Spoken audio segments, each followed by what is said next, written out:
Tonight we travel back to a world so distant that even memory itself seems to fray at the edges. A world before bronze, before pottery, before wheels cut tracks across the earth.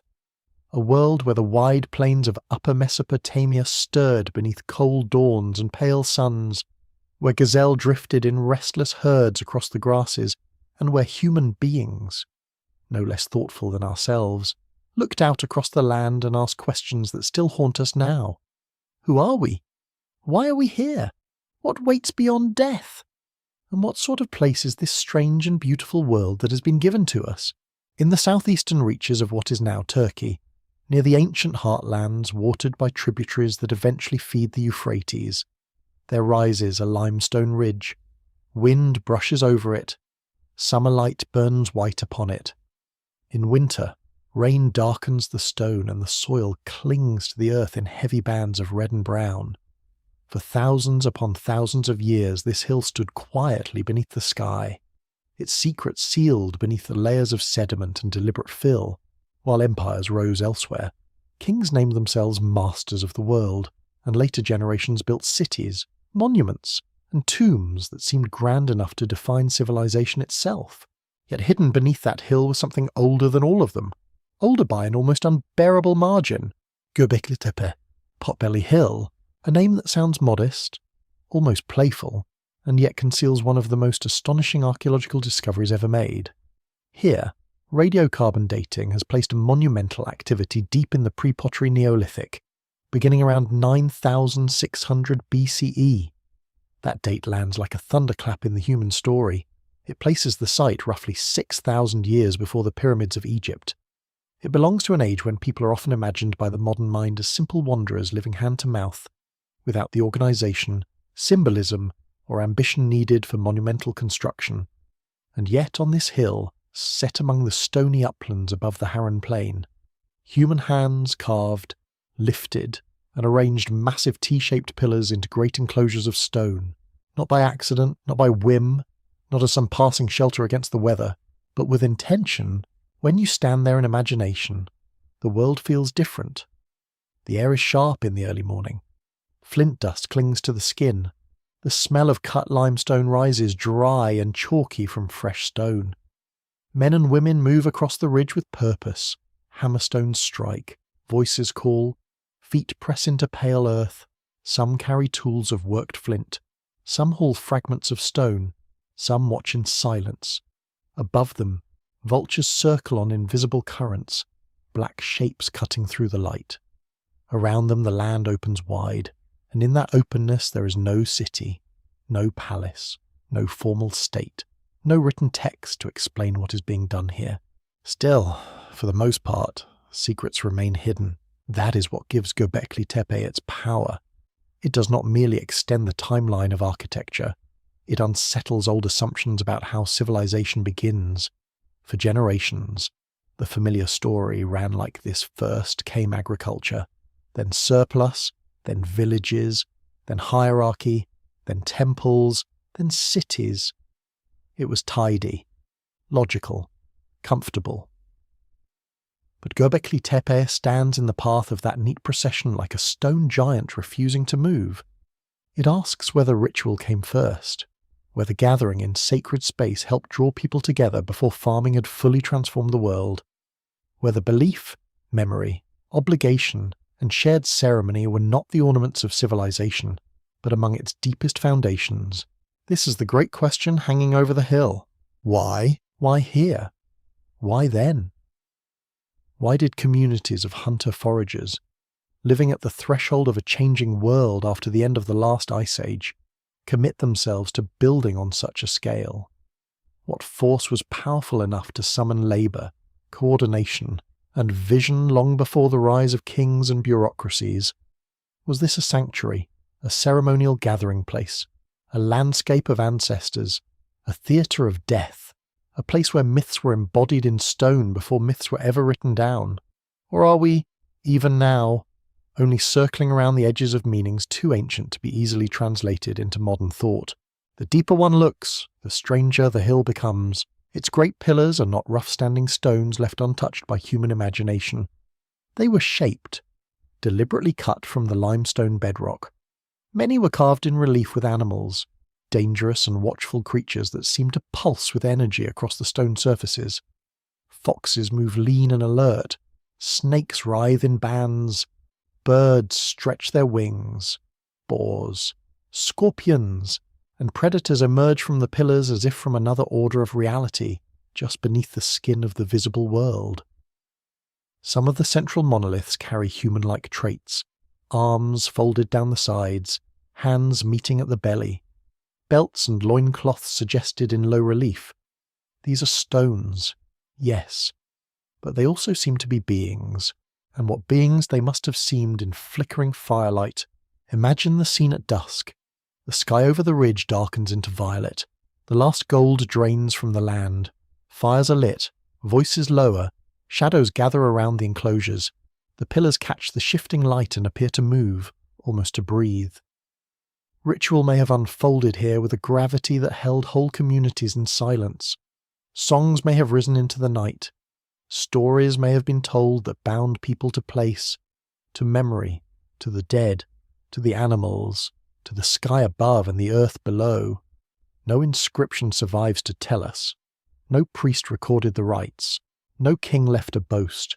We are left answerless, adrift to ponder, and perhaps that is fitting, because Göbekli Tepe belongs to an era when the boundary between the human and the sacred may have been experienced not as abstraction, but as presence. The builders of this hill were not primitive minds stumbling toward enlightenment. They were acute observers of landscape, animal life, seasonality, and stone. They understood materials. They understood cooperation. They understood the power of symbol, even if their symbols now stand before us in a language we can only partly hear. To treat them as lesser would be to misunderstand the past entirely. They were our intellectual kin, separated from us not by a lack of thought, but by the immense distance of time and by a world ordered according to different necessities. That is why this story matters, because under the soils of Göbekli Tepe lies more than architecture. There lies a challenge, a reminder that the human road was never simple, that the first chapters of civilization were not written in straight lines, that religion, memory, fear, wonder, feasting, death, and gathering may all have played roles far earlier than once imagined. The hill stands not only as a ruin, but as a question posed across 12 millennia. What moved them to build? Only time will tell what future discoveries will be made. More stratigraphic excavation, more lithic analysis, more refined radiocarbon sequences, more environmental reconstruction, perhaps even new clues from neighbouring sites across the Tash Tepila landscape, may one day bring the outline of an answer into sharper focus.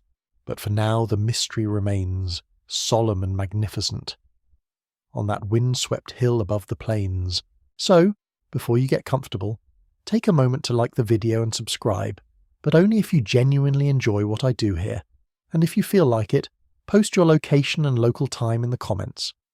There is something quietly beautiful in knowing where in the world you are listening from, as together we step into the deep night of human history. In the long history of archaeology, some discoveries arrive with trumpets. They are announced in glittering tombs, in golden masks, in walls painted with kings and gods. Others begin in silence, overlooked beneath the feet of passing generations, their importance hidden by the ordinary appearance of stone and soil. Göbekli Tepe belongs to this second kind. Its revelation did not begin with a single dramatic blow of the spade exposing a treasure chamber. It began with a hill that looked, at first glance, like any number of ancient rises scattered across the Near East. A broad mound, broken limestone, worked flint, a place touched by age, yet not immediately recognized for what it truly was. That in itself is part of the wonder. One of the greatest prehistoric monuments ever uncovered stood in plain sight beneath the Anatolian sky. Its back curved gently above the plain, while centuries of people moved around it without grasping the immense antiquity sleeping below. Shepherds crossed nearby ground. Farmers worked in the wider region. Travellers passed through southeastern Anatolia, a land rich with tells, ruins, and the layered remains of civilizations stretching from the Neolithic to empires far more familiar to modern memory. In such a landscape, one hill among many could easily seem unremarkable. And in the 20th century, that was very nearly its fate. Survey teams did notice the site. Scatters of lithics lay across the surface. Fragments of limestone protruded here and there. The mound rose high enough to suggest long human occupation, yet first impressions can mislead, especially in regions where later settlements, burial grounds, and disturbed archaeological layers overlap in complex ways. Some of the visible stones were interpreted through more familiar categories. Perhaps this was a Byzantine-era cemetery. Perhaps the worked material on the surface belonged to another known phase of settlement. The true age and scale of what lay underneath remained concealed. This is one of archaeology's most humbling lessons. The earth does not always surrender meaning quickly. Objects emerge stripped of voice, and the present mind must struggle not only to recover them, but to see them without forcing them into patterns already expected. The danger is not merely that something is missed, it is that it is seen and still misunderstood. So the hill waited, rain fell on it. Heat scorched it through long summers. Thin grasses appeared and withered back. Beneath the surface, buried architecture endured in darkness. Pillars stood locked in fill. Relief carvings remained hidden from the sun. Great rings of stone, once alive with movement and perhaps ceremony, rested beneath layers of sediment that preserved them even as they erased them from ordinary sight. It is one of the great paradoxes of the past that destruction and preservation often walk hand in hand. What disappears from the living world may survive precisely because it has been sealed away from it. Then came the slow sharpening of attention.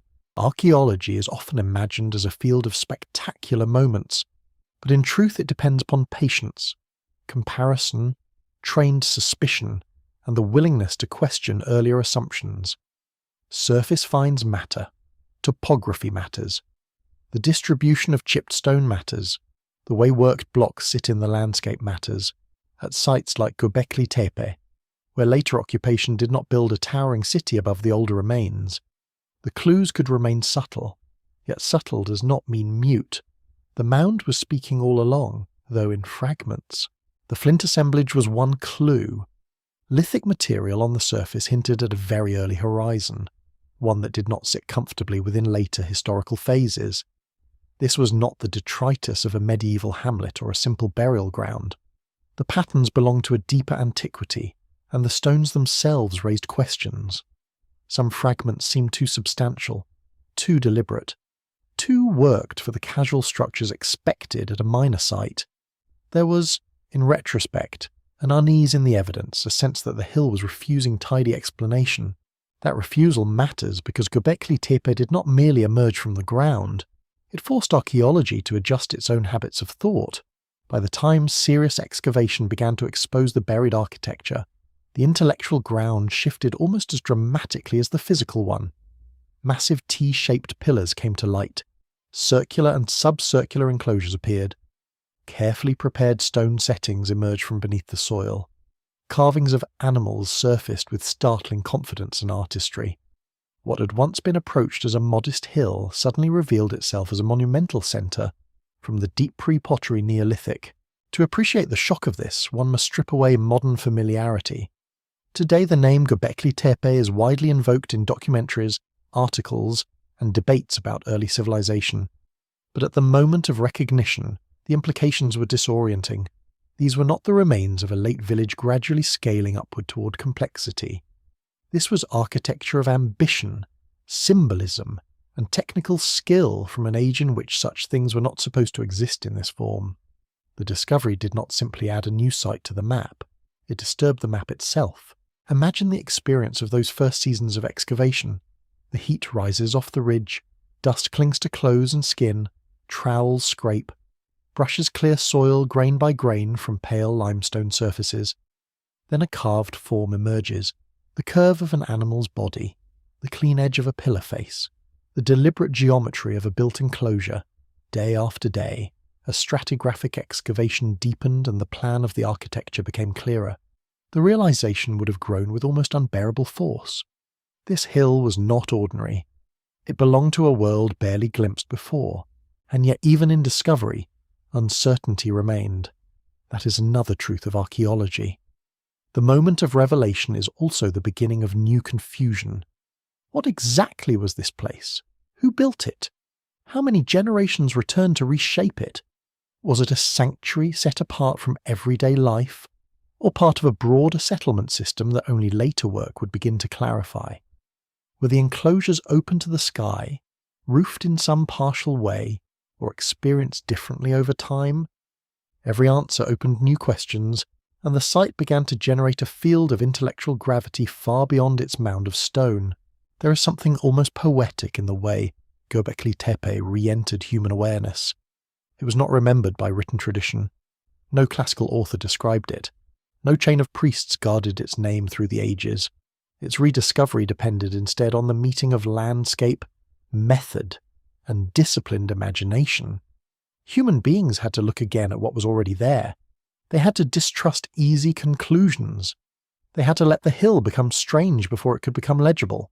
That act of looking again is perhaps one of the deepest themes in the story of the past. The ancient world is not only buried in earth, it is buried beneath our assumptions. We inherit simple narratives because they comfort us. We like beginnings that unfold in orderly steps. We like to believe that monumentality, organized ritual, and symbolic grandeur must arrive late, after subsistence is secure and hierarchy is formalized. But Göbekli Tepe began to whisper another possibility, that long before cities and scribes, people had already gathered around meanings large enough to move stone, shape landscapes, and leave behind places charged with a force we still feel. The hill had been misread, then reconsidered, then slowly opened. From that point onward, archaeology in Upper Mesopotamia could no longer be quite the same. A mound once passed over as modest or misunderstood became one of the great fixed points in the human story, not because it answered everything, but because it returned us to an older and more difficult question. How much of humanity's depth had we failed to see simply because we were not prepared to imagine it there? There are moments in archaeology that seem almost theatrical in retrospect, though in truth they unfold not in a burst of music or revelation, but in dust, fatigue, and the repeated discipline of careful work.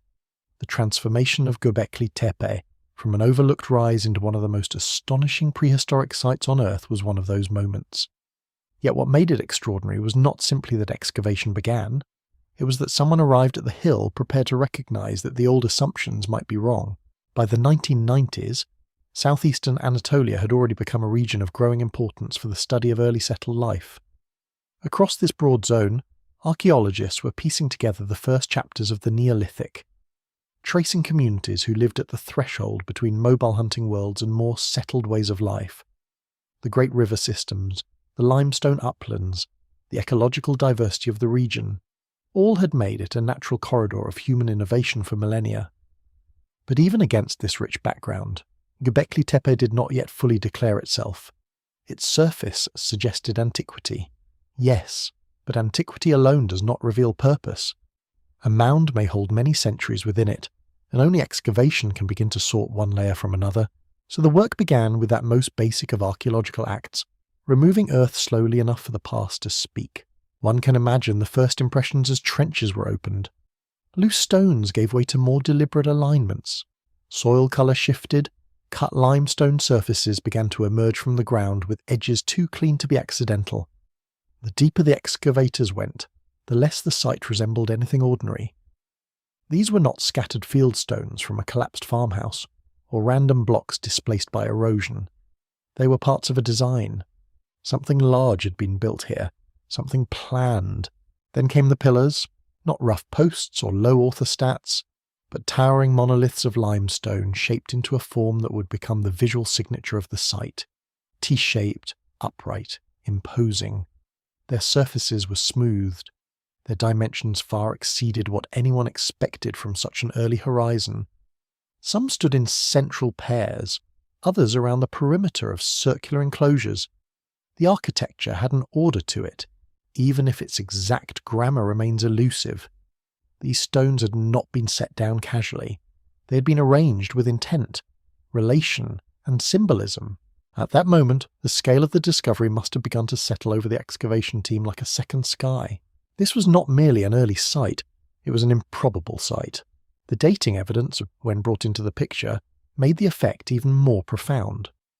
Radiocarbon dating placed the earliest monumental phases in the 10th millennium BCE, in the era now understood as pre-pottery Neolithic A and continuing into later pre-pottery Neolithic phases. This was an age before ceramics, before metalworking, before writing, before cities in any recognizable form. Yet here were megalithic enclosures built by communities who had somehow organized labor, knowledge, and purpose on a scale once thought impossible for the time. That is the sort of discovery that changes not only a field, but the emotional atmosphere of a field. Because archaeology is not just about facts, it is also about thresholds. There are moments when the past suddenly becomes much larger than the categories that had contained it. Göbekli Tepe was one of those thresholds. It forced a confrontation with the possibility that monumental architecture, symbolic complexity, and ritual coordination had much deeper roots than expected. The old sequence, in which agriculture created surplus and surplus created temples, no longer seemed so secure. Here was a place suggesting that communal meaning might itself generate the labour needed for monumentality, and still the surprises continued. A sediment was cleared from pillar faces, carvings began to emerge, animals moved across the stone in relief with startling vitality. Snakes stretched in sinuous bands. Foxes appeared lean and alert. Boars, birds, and other creatures came into view with a graphic power that felt anything but primitive. These images were not idle decoration. They carried emphasis, selection, and visual force. They belonged to a symbolic world, one whose codes are now largely lost, yet whose seriousness is unmistakable.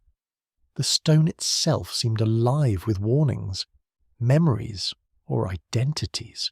Some pillars revealed something even stranger.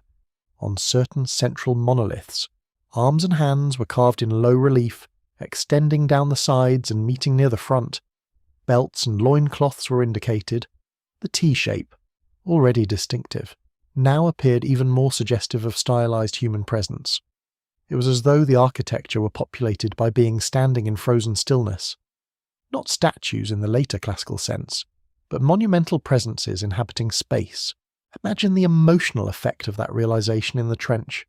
A site once believed to be modest, now revealing an architectural language unlike anything known from its age. Workers brushing away the last soil from a carved hand. The afternoon light catching a relief for the first time in perhaps 11,000 years. The sense that the dead had not left behind a ruin alone, but a statement. Yet discovery in archaeology is never pure certainty. It is a widening field of questions. If these were monumental enclosures, what sort of gatherings took place within them? If the pillars were anthropomorphic, who or what did they represent?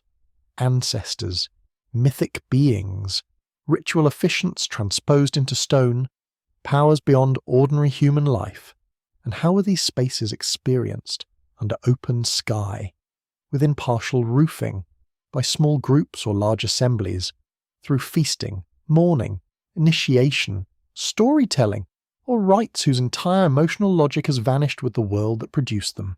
Every trench deepened the mystery. More enclosures appeared. The mound was not the result of a single episode, but of repeated construction across long spans of time. Architecture was built, modified, buried, and replaced. The site had duration. It had memory. It had phases. This was not a single monument dropped into the landscape and abandoned. It was a place returned to, worked upon, and reshaped by generation after generation. That alone tells us something essential.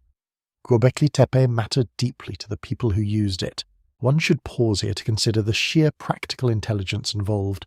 To quarry limestone from the bedrock, to shape blocks using stone tools, to move pillars weighing many tons, to set them upright within prepared spaces.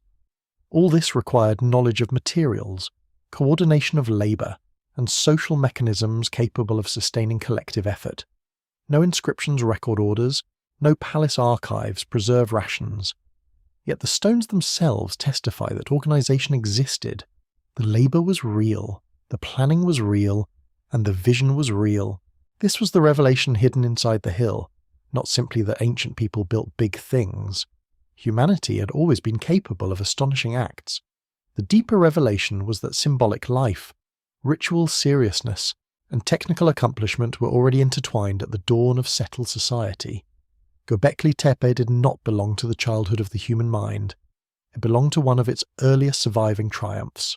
There must have been a strange exhilaration in those first seasons, mixed with caution. Archaeologists are trained to resist fantasy, to let evidence lead. Yet evidence itself can be destabilizing when it points toward a world more sophisticated, more enigmatic, and more emotionally charged than expected. The site demanded discipline precisely because it invited wonder, and perhaps that balance between rigor and awe is what has made Göbekli Tepe so compelling ever since. A hill long ignored had become a turning point in the study of deep history. Stone by stone, the earth gave up a place where human beings of immense antiquity had gathered around meanings large enough to shape a landscape. The discovery did not answer why they built, but it made one thing impossible to deny. They built because it mattered. As the excavations widened, the buried geometry of the hill began to reveal itself with greater clarity. What first appeared as isolated monoliths or fragments of worked stone proved to belong to something much more deliberate. Beneath the soil lay great circular and oval enclosures, each one carefully planned, each one built around pairs of taller central pillars, and each one ringed by additional T-shaped stones set into stone benches or perimeter walls. This was no accidental accumulation. It was architecture of relation, a designed space, measured not in bricks and streets, but in orientation, presence, and enclosed ritual gravity. To imagine the first full outline of one of these enclosures emerging from the ground is to imagine archaeology at its most electric. Soil is cleared slowly from the upper surfaces. Curved walls appear. More pillar bases come into view. The arrangement begins to declare itself. Two larger monoliths stand near the centre, facing inward or perhaps toward one another, while around them a ring of stone rises like a silent audience. Suddenly the site is not a scatter of ancient blocks. It is a room without a roof, or perhaps a stage, or perhaps something far stranger than either of those words can hold. The form itself matters. Circular construction carries a different emotional logic from later rectangular architecture. It draws the body inward. It gathers attention toward the centre. It creates enclosure without sharp corners, as though movement and sight are meant to flow around a contained space of focus. In Göbekli Tepe, these circles or broad ovals do not feel domestic in any ordinary sense. They do not resemble simple shelters built for sleeping, storage, or daily routine. Their scale, the height of their pillars, and the care lavished upon their internal arrangement suggest that something more than practicality was at work. The great central pillars dominate these spaces. They rise far above human height, massive and pale, cut from the local limestone with astonishing control. Their T-shaped profiles are severe and abstract, yet also faintly bodily, especially where carved arms and hands appear on some examples. They do not simply hold up a structure in the way later columns might. They command the enclosure. They are the visual and perhaps spiritual anchors around which the entire design is organized. Around them stand the peripheral pillars, smaller but still imposing, set into the surrounding walls like attendants or witnesses. Some bear relief carvings of animals, sharp and vigorous, as if the builders wanted the stones themselves to pulse with the life of the surrounding world. One can imagine entering such a place and feeling at once enclosed, watched, and directed toward the central pair. The space would not have been neutral. It would have shaped emotion. This is one of the deepest powers of architecture, and Göbekli Tepe shows that humans understood it very early indeed. Architecture can discipline the body. It can separate inside from outside, sacred from ordinary, presence from absence. It can guide movement, frame attention, and create a sequence of experience. At Göbekli Tepe, the stone circles seem to do all of these things. They are not merely built, they are staged. Their builders knew how to arrange mass, symmetry, and spacing so that entering the enclosure would mean entering a different order of reality. What might that have felt like in the 10th millennium BCE? At dawn, perhaps. The limestone would glow faintly as the first light spread across the ridge. The central pillars would cast long shadows over the floor. Cool morning air would still cling to the stone. Later, under the hard white sun of midday, the enclosure might become a place of blinding contrast, the carved animals almost flattened by light, the surfaces hot to the touch. Then at evening the mood would shift again. Firelight would animate the reliefs, shadows would gather between the pillars, the circle would become intimate, enclosed not by walls alone but by darkness itself. Every ritual act performed there would have been shaped by light, season, weather, and the movement of bodies through the space. The floors matter too.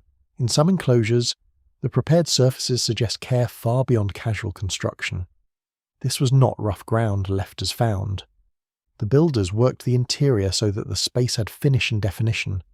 That effort tells us something important. If a place is worth formalizing underfoot, if the very ground on which people stand is made deliberate, then the actions expected there likely carried unusual significance. And still the question presses in, why circles? Why paired monoliths? Why this repeated architectural language across multiple enclosures?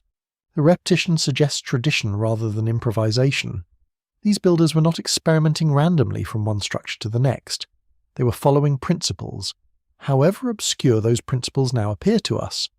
There was a grammar here. Certain relationships between central pillars and surrounding stones mattered. The number, spacing, and alignment of features likely meant something to the people who planned them. These enclosures belonged to a cultural logic that was stable enough to be repeated and important enough to be maintained across generations. That stability is perhaps one of the most revealing aspects of the stone circles. Monumental building on this scale requires more than labour. It requires shared understanding. People must agree, either explicitly or through inherited custom, that this is how a meaningful space is made. They must know where to cut, where to place, how to align, and why these choices matter. Even if the full symbolic code is lost to us, the consistency of the architecture tells us that the code existed. Some enclosures are larger, some smaller, some carvings differ, some pillar forms shift, some later modifications complicate the original plans, but the underlying idea remains visible enough to astonish. On this hill, before pottery and long before written doctrine, human communities were already shaping ceremonial spaces of considerable sophistication. They were gathering stone into form, and form into meaning. There is also a more haunting possibility. These circles may not have been intended as passive spaces to be looked at from the outside. They may have been places entered only under certain conditions, by certain people, or during certain moments in ritual time. Not everyone in the surrounding community may have experienced them in the same way. Some may have approached them as participants, some as observers, some as those being transformed by whatever unfolded inside. Architecture can include and exclude at once. A circular enclosure may gather a community, yet also isolate the centre as a zone of special presence. If so, then the first stone circles of Göbekli Tepe were not simply constructions. They were instruments. They shaped social experience. They made invisible ideas physically real. What survives today is limestone and layout. What is gone are the sounds, the odours, the gestures, the textures of clothing, the pressure of a crowd, the silence before a rite begins. Yet even stripped of all that, the enclosures retain their force. They tell us that early people were not only surviving on the land, they were defining places where the ordinary world could be interrupted. That is why the first complete circles to emerge from the hill changed everything. They did not just expand the archaeological record, they revealed that architecture, symbolism, and collective purpose had already reached monumental expression in an age once imagined as too early for such ambitions. In those rings of stone, humanity appears not as hesitant or half-formed, but as fully capable of gathering around mystery and giving it enduring shape. Long before the first cities rose from mud-brick plains, long before scribes pressed signs into clay and kings wrapped themselves in titles vast enough to rival the horizon, the world around Göbekli Tepe was already rich with movement, danger, and promise. To understand the site, one must step beyond the stones for a moment and enter the living landscape that gave those stones meaning. This was not an empty wilderness waiting for civilization to awaken it. It was a breathing world of grasses, seasonal water, wild animals, shifting weather, and human communities whose knowledge of land and life would have been deep beyond measure. The hill stood in Upper Mesopotamia, near a zone of unusual ecological richness. Here, the limestone uplands looked down toward plains and drainage systems that linked high ground to more fertile lowlands.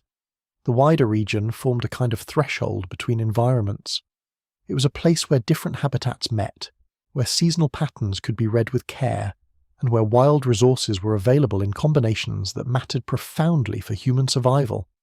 In the wake of the last ice age, this landscape was changing. Temperatures rose, climatic conditions shifted, plant communities responded, animal ranges moved, water availability changed over generations. Human beings living here were not passive witnesses to these changes. They were skilled interpreters of them. At certain times of year, herds would have passed through the broader countryside in rhythms known through observation, memory, and repeated movement across the land. Gazelle likely mattered enormously. So too did wild cattle, boar, onager, fox, hare, and birds moving through seasonal cycles. The fauna seen later in the carvings at Göbekli Tepe was not drawn from fantasy. It emerged from a lived environment where animals were at once food, threat, symbol, and perhaps fellow actors in a sacred drama that is now largely lost to us. This matters because a ceremonial hill does not stand apart from ecology. It grows from it. The people who gathered at Göbekli Tepe were not cut off from subsistence. They were embedded in the practical business of obtaining meat, collecting plants, shaping tools, and negotiating risk in a world where a failed season could bring real hardship. Yet that practical life may be exactly what made the monument possible. In a region with abundant wild cereals and rich hunting grounds, communities may have found themselves able, at least at certain times, to support larger gatherings than would be possible in harsher landscapes.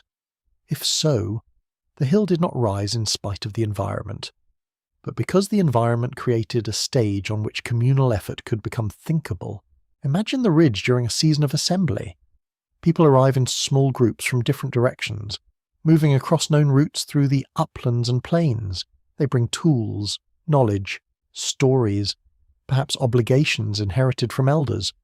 Some carry hunted meat, some bring gathered foods, some bring flint, some bring memory of the rituals to be performed and the tasks to be done.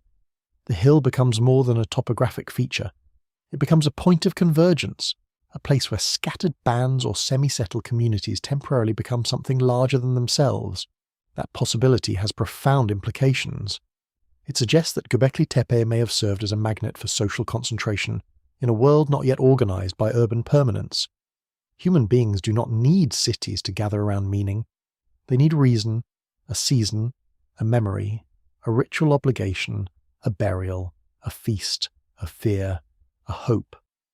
Any of these, or many of them together, could draw communities back to the same place, again and again, until the place itself became charged with accumulated significance. The land around the hill would have reinforced that significance. From elevated ground, one sees distance differently. The eye travels. The horizon opens. Weather can be watched approaching. Herd movement may be detected. Fires in the distance can be seen. To build on a ridge is not only a practical choice, it is often a symbolic one. High places have drawn human reverence in many times and places because they seem to stand nearer to the sky and apart from the ordinary. Göbekli Tepe may have held such a quality. Not a mountain, not a towering peak, but a rise sufficient to mark separation and visibility. A place set slightly above the flow of daily life. Yet the hill was also made from the very substance needed to transform it. Limestone lay close at hand. Bedrock could be quarried directly from the site or its immediate surroundings. This is no small detail. Monumental construction is always partly a story of geology. One builds not simply where one wishes, but where materials allow.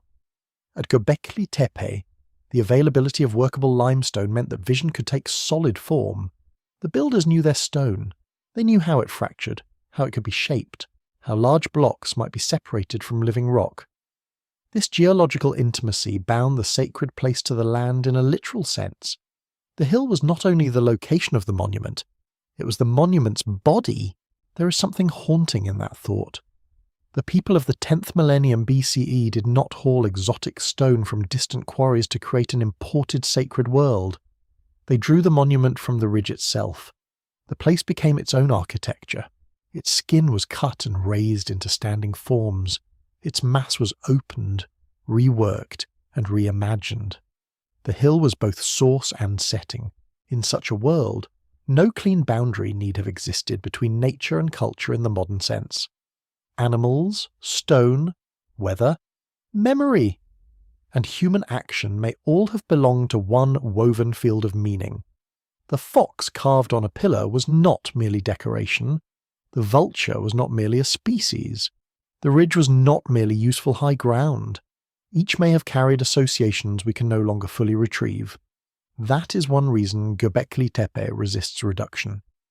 It belongs to a time when practical life and symbolic life may have been less divided than we often assume. The climate of the early Holocene, though generally warmer than the age before it, did not erase uncertainty. Human groups still lived close to ecological edges. Seasonal abundance could not be taken for granted forever. Rainfall patterns mattered. Mobility remained important. Knowledge of terrain remained essential. In such conditions, gathering places may have served more than one role. They could reinforce alliances, mark identity, mediate tensions, and create shared narratives strong enough to hold communities together across times of change. So when we ask why Göbekli Tepe was built, the answer may not lie in one cause alone. It may lie in the meeting of many conditions, a favourable yet changing environment. Rich hunting grounds, abundant stone, elevated visibility, inherited ritual practice, and the human urge to create places where the world feels explained, ordered, or at least briefly held within a frame of meaning. The landscape made such a place possible. Human imagination made it necessary. On that hill, under skies that had never seen a city, communities looked upon a land full of life and uncertainty, and chose to answer it not only with tools and movement, but with monumentality. They shaped stone because stone endured.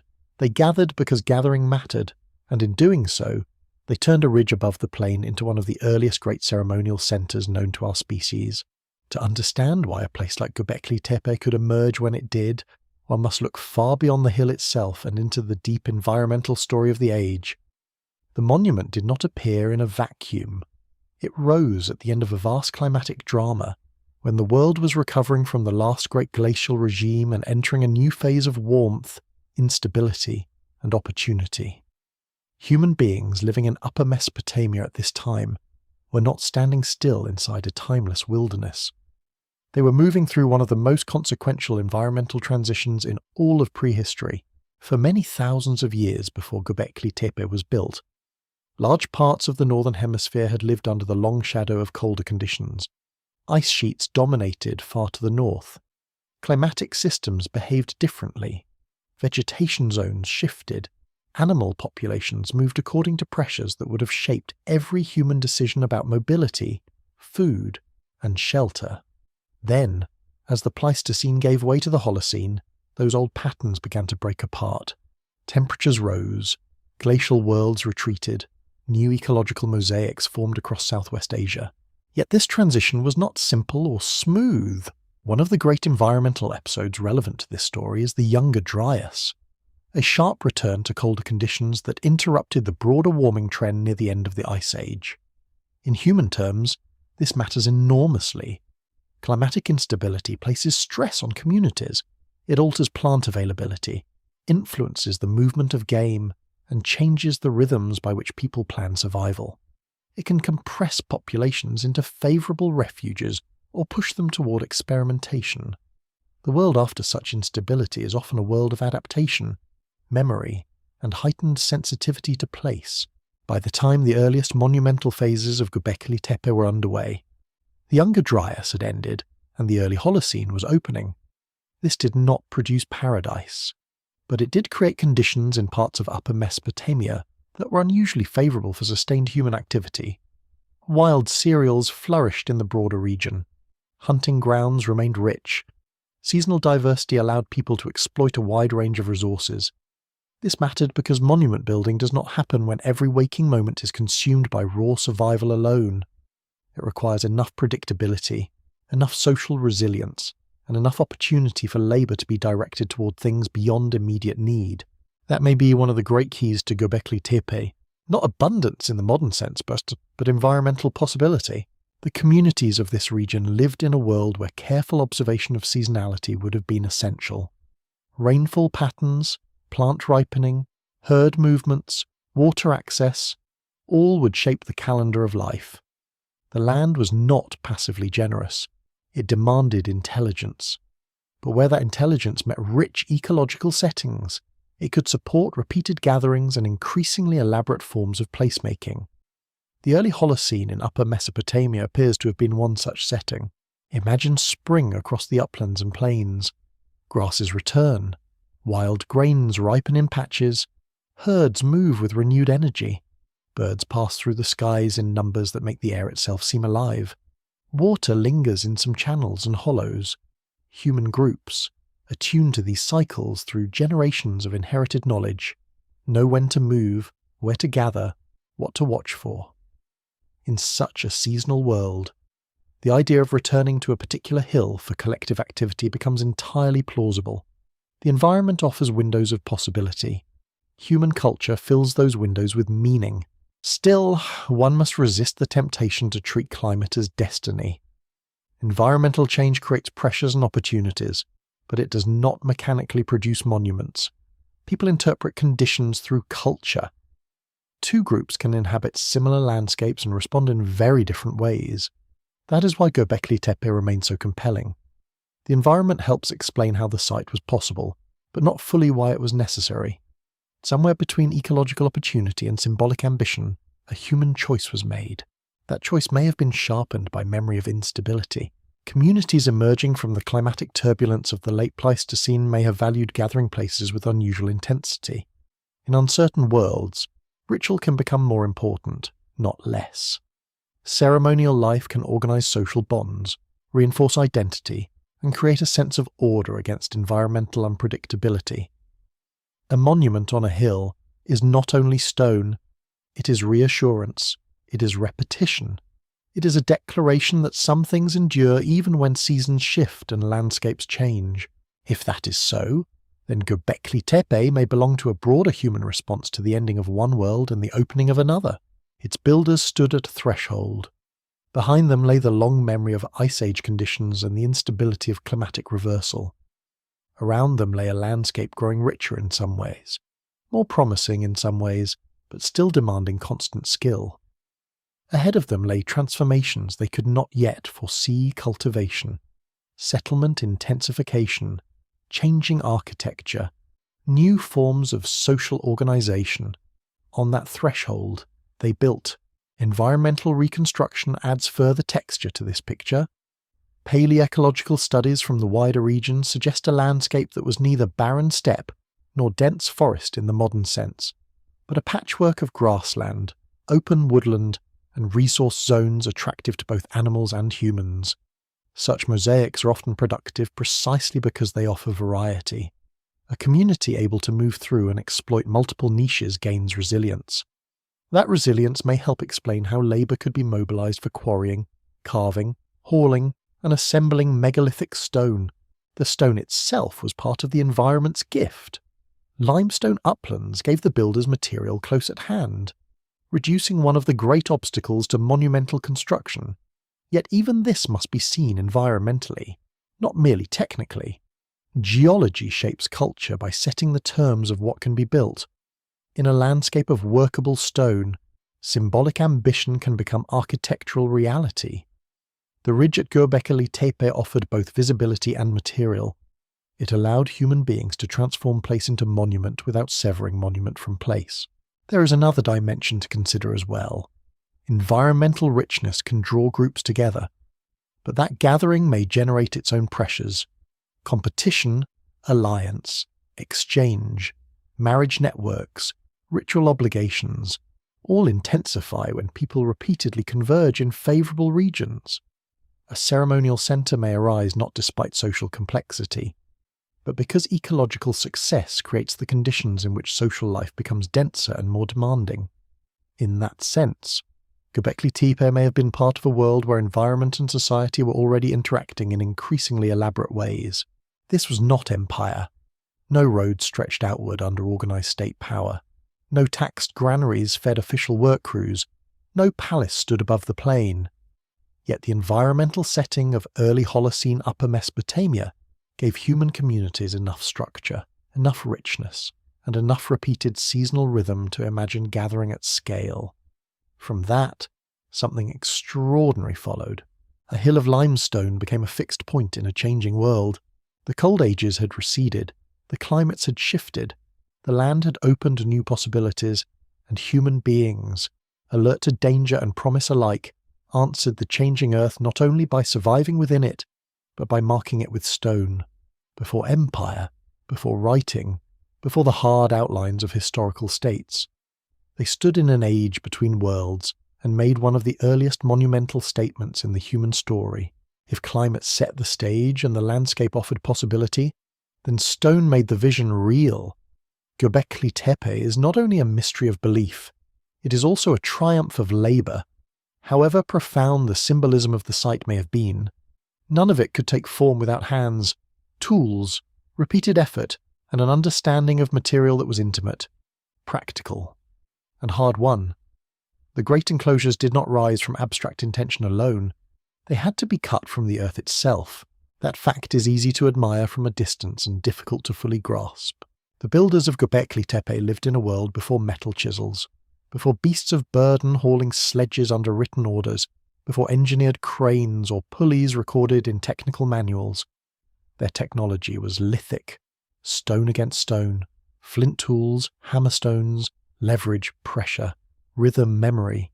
Yet with those means they quarried limestone blocks of astonishing size and shaped them into the towering T-forms that still dominate the site.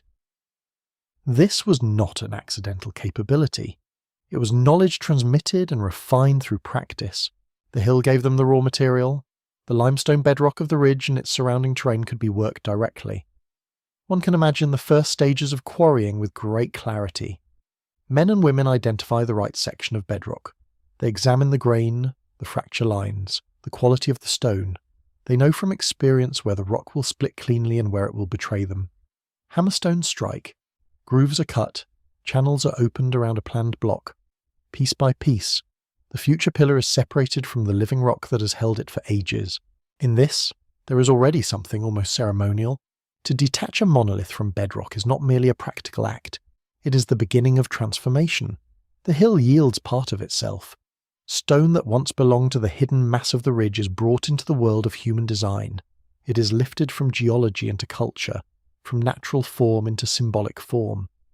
The very act of quarrying may have carried emotional or ritual weight, especially in a world where no clear modern division may have existed between material and meaning. The rough block, once freed, still had far to go. It had to be shaped. Here, the technical intelligence of the builders becomes even more striking. The T-shaped pillars are not random slabs. Their geometry is deliberate. Broad top, narrower shaft, faces prepared and smoothed.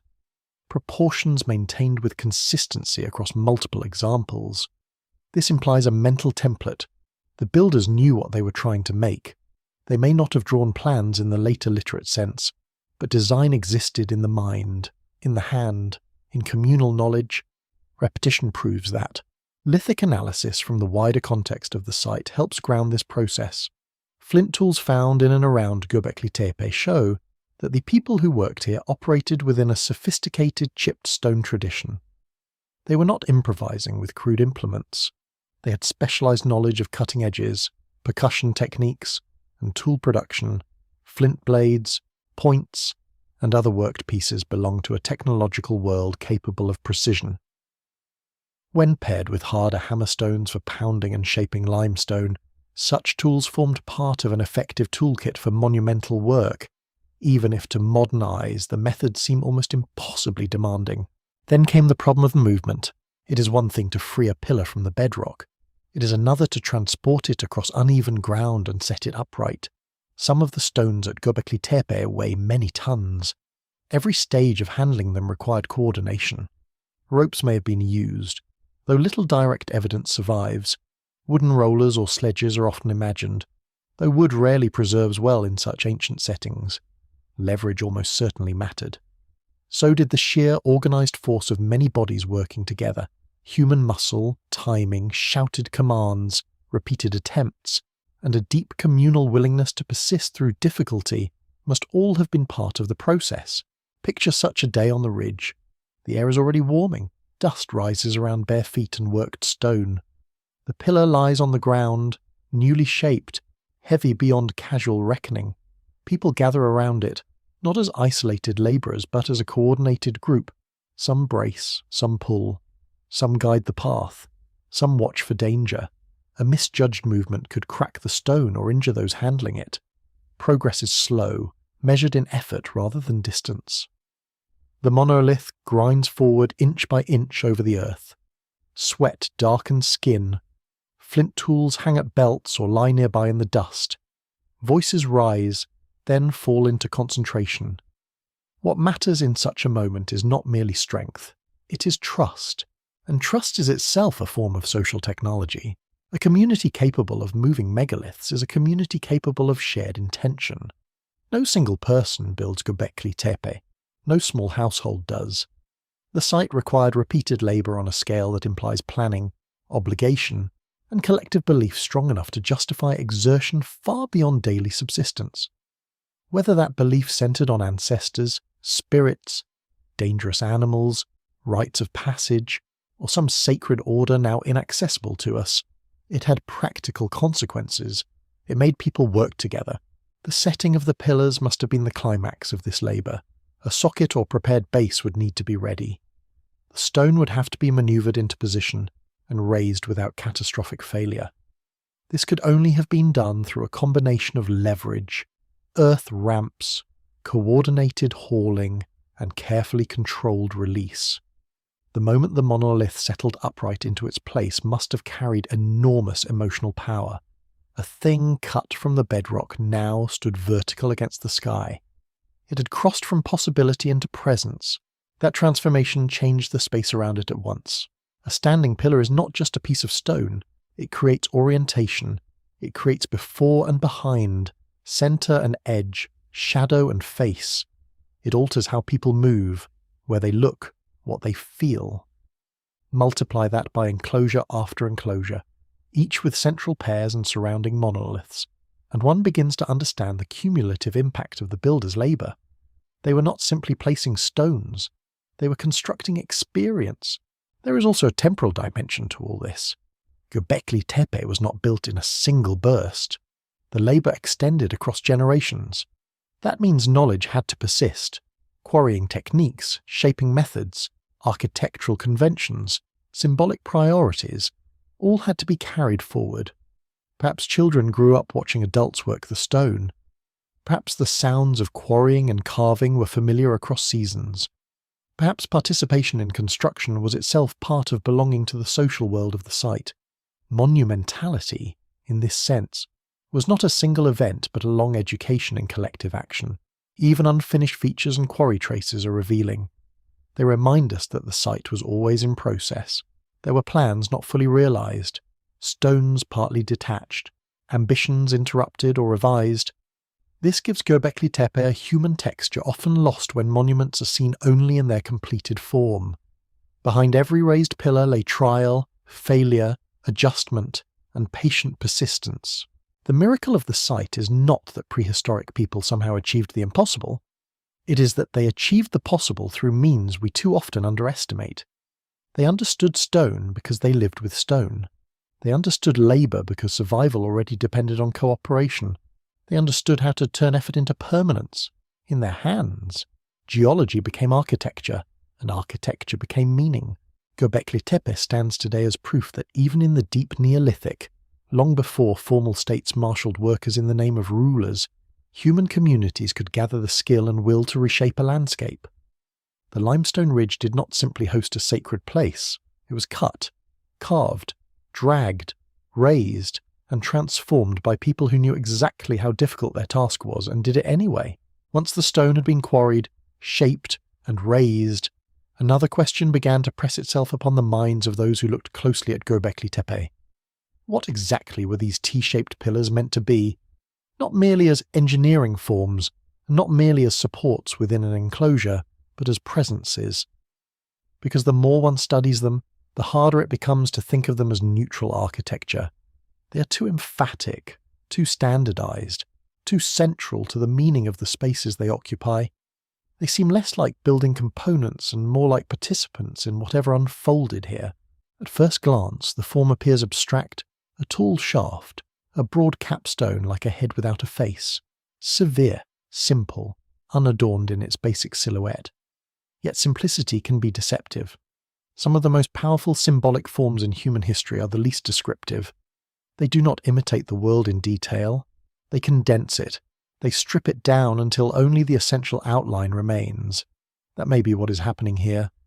The T-shape may be a highly reduced human figure, monumentalized and purified into something at once familiar and otherworldly. This impression deepens when one turns to the carved details on certain central monoliths. Arms appear running down the sides, hands meet across the front.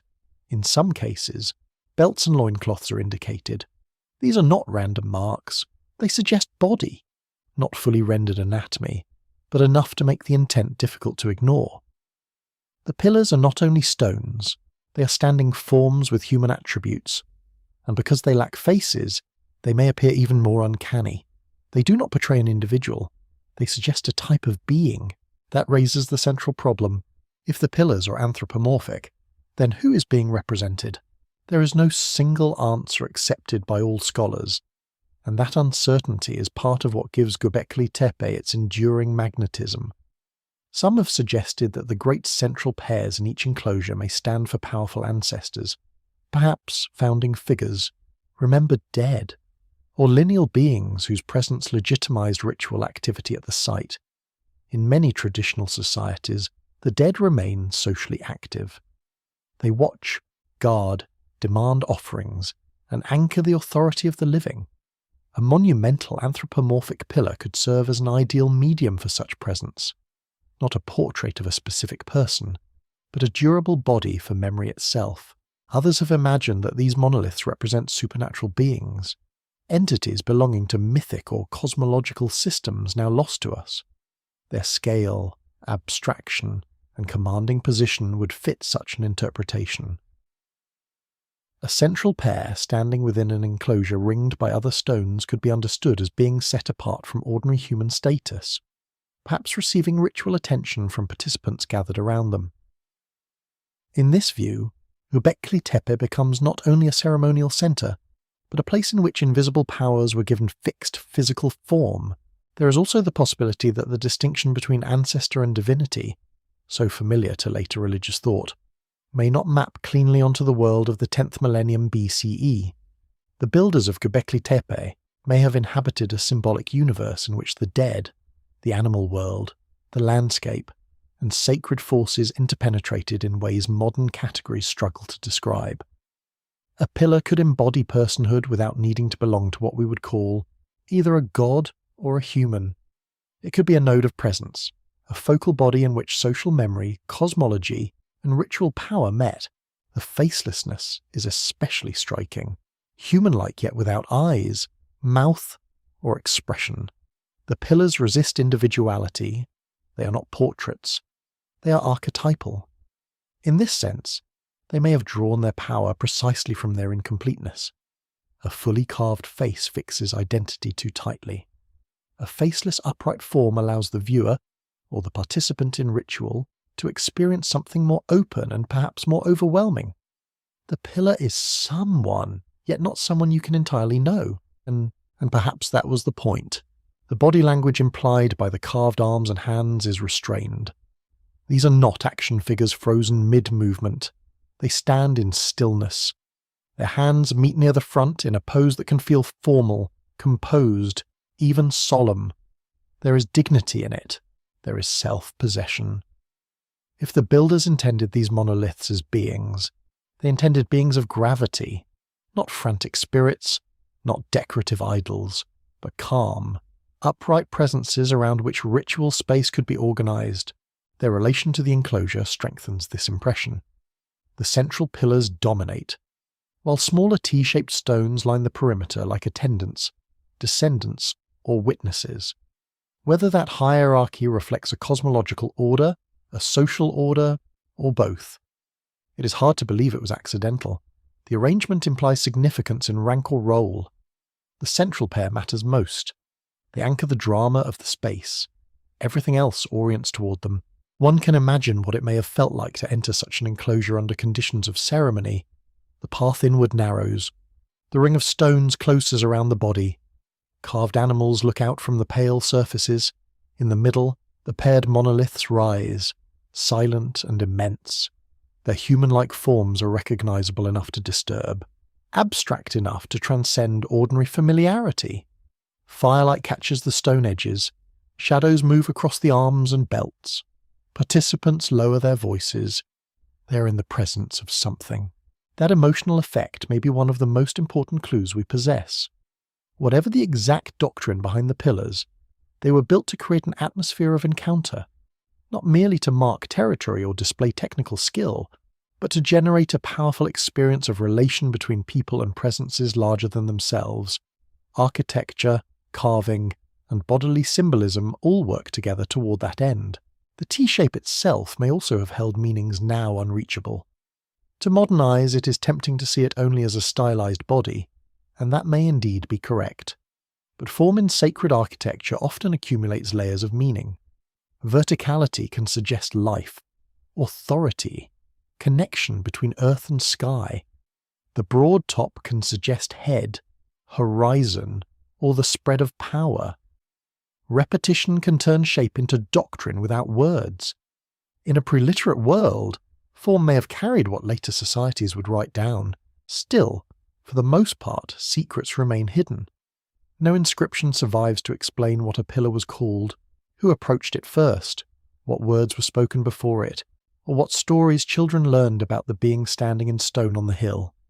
We are left with morphology, context, and comparison.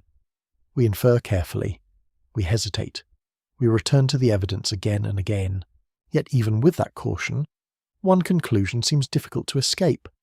The pillars were made to matter as persons, or near persons, within the ritual life of the site. They were not passive blocks. They were embodiments, whether of ancestors, powers, remembered dead, or beings beyond any later category. They stood as the central actors in a monumental, sacred landscape. That realization changes the feel of Göbekli Tepe entirely. It is no longer only a place of carved stone and early architecture. It becomes a society of presences, arranged in circles, watching over gatherings whose full meaning has vanished. The builders raised not just monuments, but beings. And in doing so, they left us one of the earliest and most haunting visions of human symbolic thought made permanent in stone. If the pillars of Göbekli Tepe stand like silent beings, then the animals carved upon them move with a very different energy. They slither, stalk, lunge, crouch, spread their wings, spare their teeth, and fill the stone with a restless life that feels almost dangerous. This is not a decorative bestiary arranged for simple pleasure. These creatures were selected, they were repeated, they were given force, and in the world of Göbekli Tepe, they may have carried meanings every bit as important as the pillars themselves. To approach these carvings with modern instinct is to risk misunderstanding them at once. We tend to ask whether an image is realistic, symbolic, or ornamental, as though these are separate categories. But in deep prehistory, such divisions may not have existed in the way we imagine. An animal could be all of these things at once. It could be known from daily life, feared in the landscape, hunted for food, remembered in story, and invoked in ritual. It could belong to the practical world and the sacred world without contradiction. The creatures at Göbekli Tepe seem to inhabit precisely that kind of reality. Foxes appear frequently, and their recurrence has long invited attention. Lean, narrow, alert. They move across the stone with a kind of purposeful watchfulness. In the living landscape of Upper Mesopotamia, foxes would have been familiar animals, elusive and intelligent, inhabiting the edges of human presence while never fully belonging to it. That alone may have made them symbolically potent. Creatures of the threshold often become creatures of meaning. They move between zones. They are seen at dusk, at dawn, near the margins of camps and clearings. To carve them again and again into the pillars suggests that they mattered beyond the hunt. Snakes also claim a powerful place in the iconography, and their presence changes the emotional atmosphere immediately. A snake is not simply an animal. It is a line of danger made flesh. It moves without limbs, appears suddenly, vanishes into cracks and shadows, and carries a bodily logic that humans have long found unnerving. At Göbekli Tepe, snakes stretch across the stone in bands or clusters, creating unease even now. One can only imagine their effect in flickering firelight. A carved snake on a pillar would seem to emerge and disappear as the light shifted, alive in a way few other images could manage, whatever the builders meant by them. They were surely not casual motifs. Birds, too, matter deeply. Some are shown in forms that may evoke vultures or other large carrion birds, creatures that occupy a peculiar place in many symbolic systems because they link sky, death, and flesh. A vulture circles high above, then descends to the body. It lives between distance and intimacy, between heaven and decay. In many later traditions, birds become messengers, soul-bearers, or guardians of transitions. At Göbekli Tepe, the presence of great birds invites similar possibilities, though certainty remains out of reach. They may have been feared, revered, or associated with mortuary practices whose details are mostly lost. Boars bring another register of meaning, are thick-bodied, tusked, powerful. They are not the sort of animal one approaches carelessly. A wild boar can injure or kill. It is meat, yes, but meat one at risk. To carve such an animal into stone is to preserve its force. The same is true of scorpions and predatory beasts. The carved world of Göbekli Tepe is not a gentle pastoral. It is a field of intensity. The animals chosen are often creatures that command caution, attention, or awe. They are beings that impress themselves upon the body and mind. That pattern may be one of the most revealing features of the site. If the carvings focused mainly on docile prey, one might interpret them as the records of subsistence or celebrations of hunting abundance. But the imagery often leans toward creatures whose power exceeds mere usefulness. Even animals that could be hunted appear charged with something more than nutritional significance. This suggests that the iconography was structured not simply by economy, but by symbolic weight. The builders were selecting animals for what they meant, not only for what they provided, and meaning here may have been relational. Each enclosure may have had its own emphasis. Certain animals appear more prominently in some spaces than others. This variation hints that the carved imagery was not generic. Different enclosures may have been associated with different lineages, rites, stories, or social groups. If so, the animal repertoire of the site was not a random catalogue of local fauna. It was a coded visual language, one understood by the people who gathered there and deployed with care. To enter an enclosure was perhaps to enter a specific symbolic field, one populated by particular presences and associations. This raises the possibility of totemic logic, though that word must be used carefully. Human communities across time have often organized relationships with animals through systems of identity, taboo, ancestry, and sacred obligation. Certain creatures become emblematic of particular groups or ritual roles. They are not worshipped in the crude sense often imagined by outsiders. Rather, they serve as mediators of belonging and difference. Göbekli Tepe may have operated with something of this kind, though the evidence cannot be forced into any single model. Still, the patterned recurrence of animals strongly suggests that these carvings were part of social meaning, not just visual effect. One should also consider performance. These reliefs were not experienced as photographs on a wall. They were encountered in movement, in changing light, among stone pillars that already carried anthropomorphic power. A participant walking through an enclosure would see animals appear one by one as angles changed. A snake would emerge from shadow. A fox would become visible at the edge of vision. A bird would catch the flame light above eye level. The carvings did not exist apart from the ritual space. They were active within it. This performative quality may help explain the sharpness of their execution. The animals are often rendered with clarity and confidence. Their outlines are legible. Their bodies are compressed into memorable forms. They do not need elaborate detail to hold attention.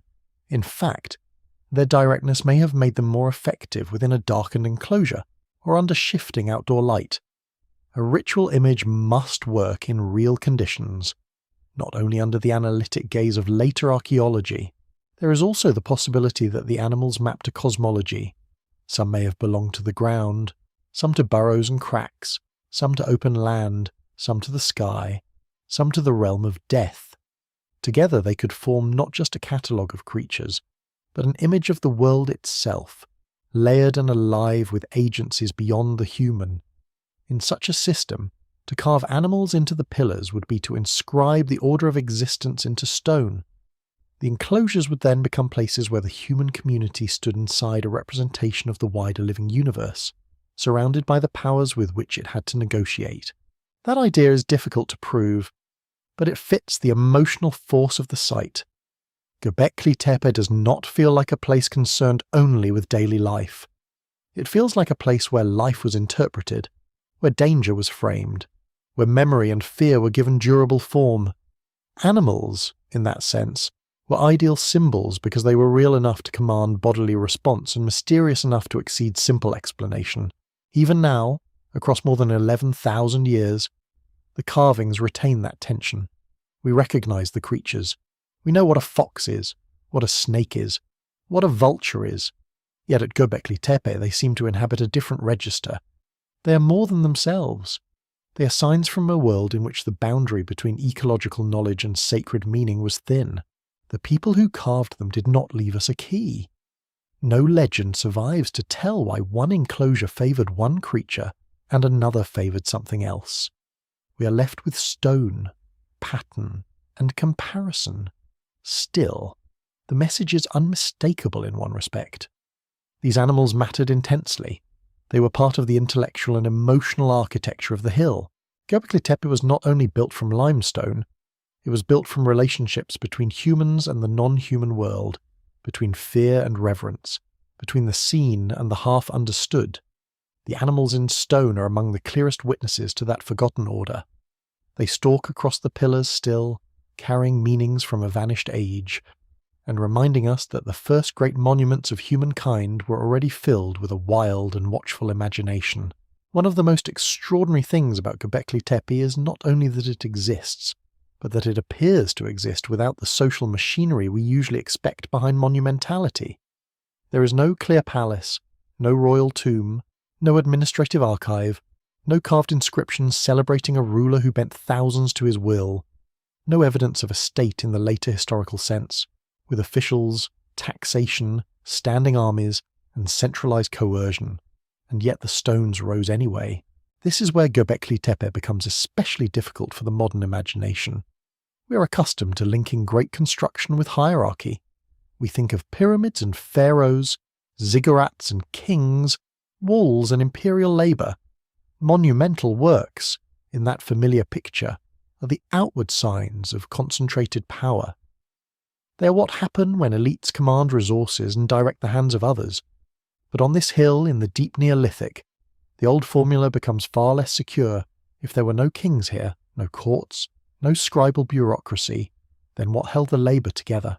The answer may lie in a kind of authority older than the state. Ritual authority. Human beings do not need formal governments to organise large collective acts. They need shared belief, repeated obligation, social memory, and a framework strong enough to make participation feel necessary. In many societies across time, sacred duty has moved people with an intensity that no material reward could equal. It binds the living to the dead, the individual to the group, the present moment to inherited tradition.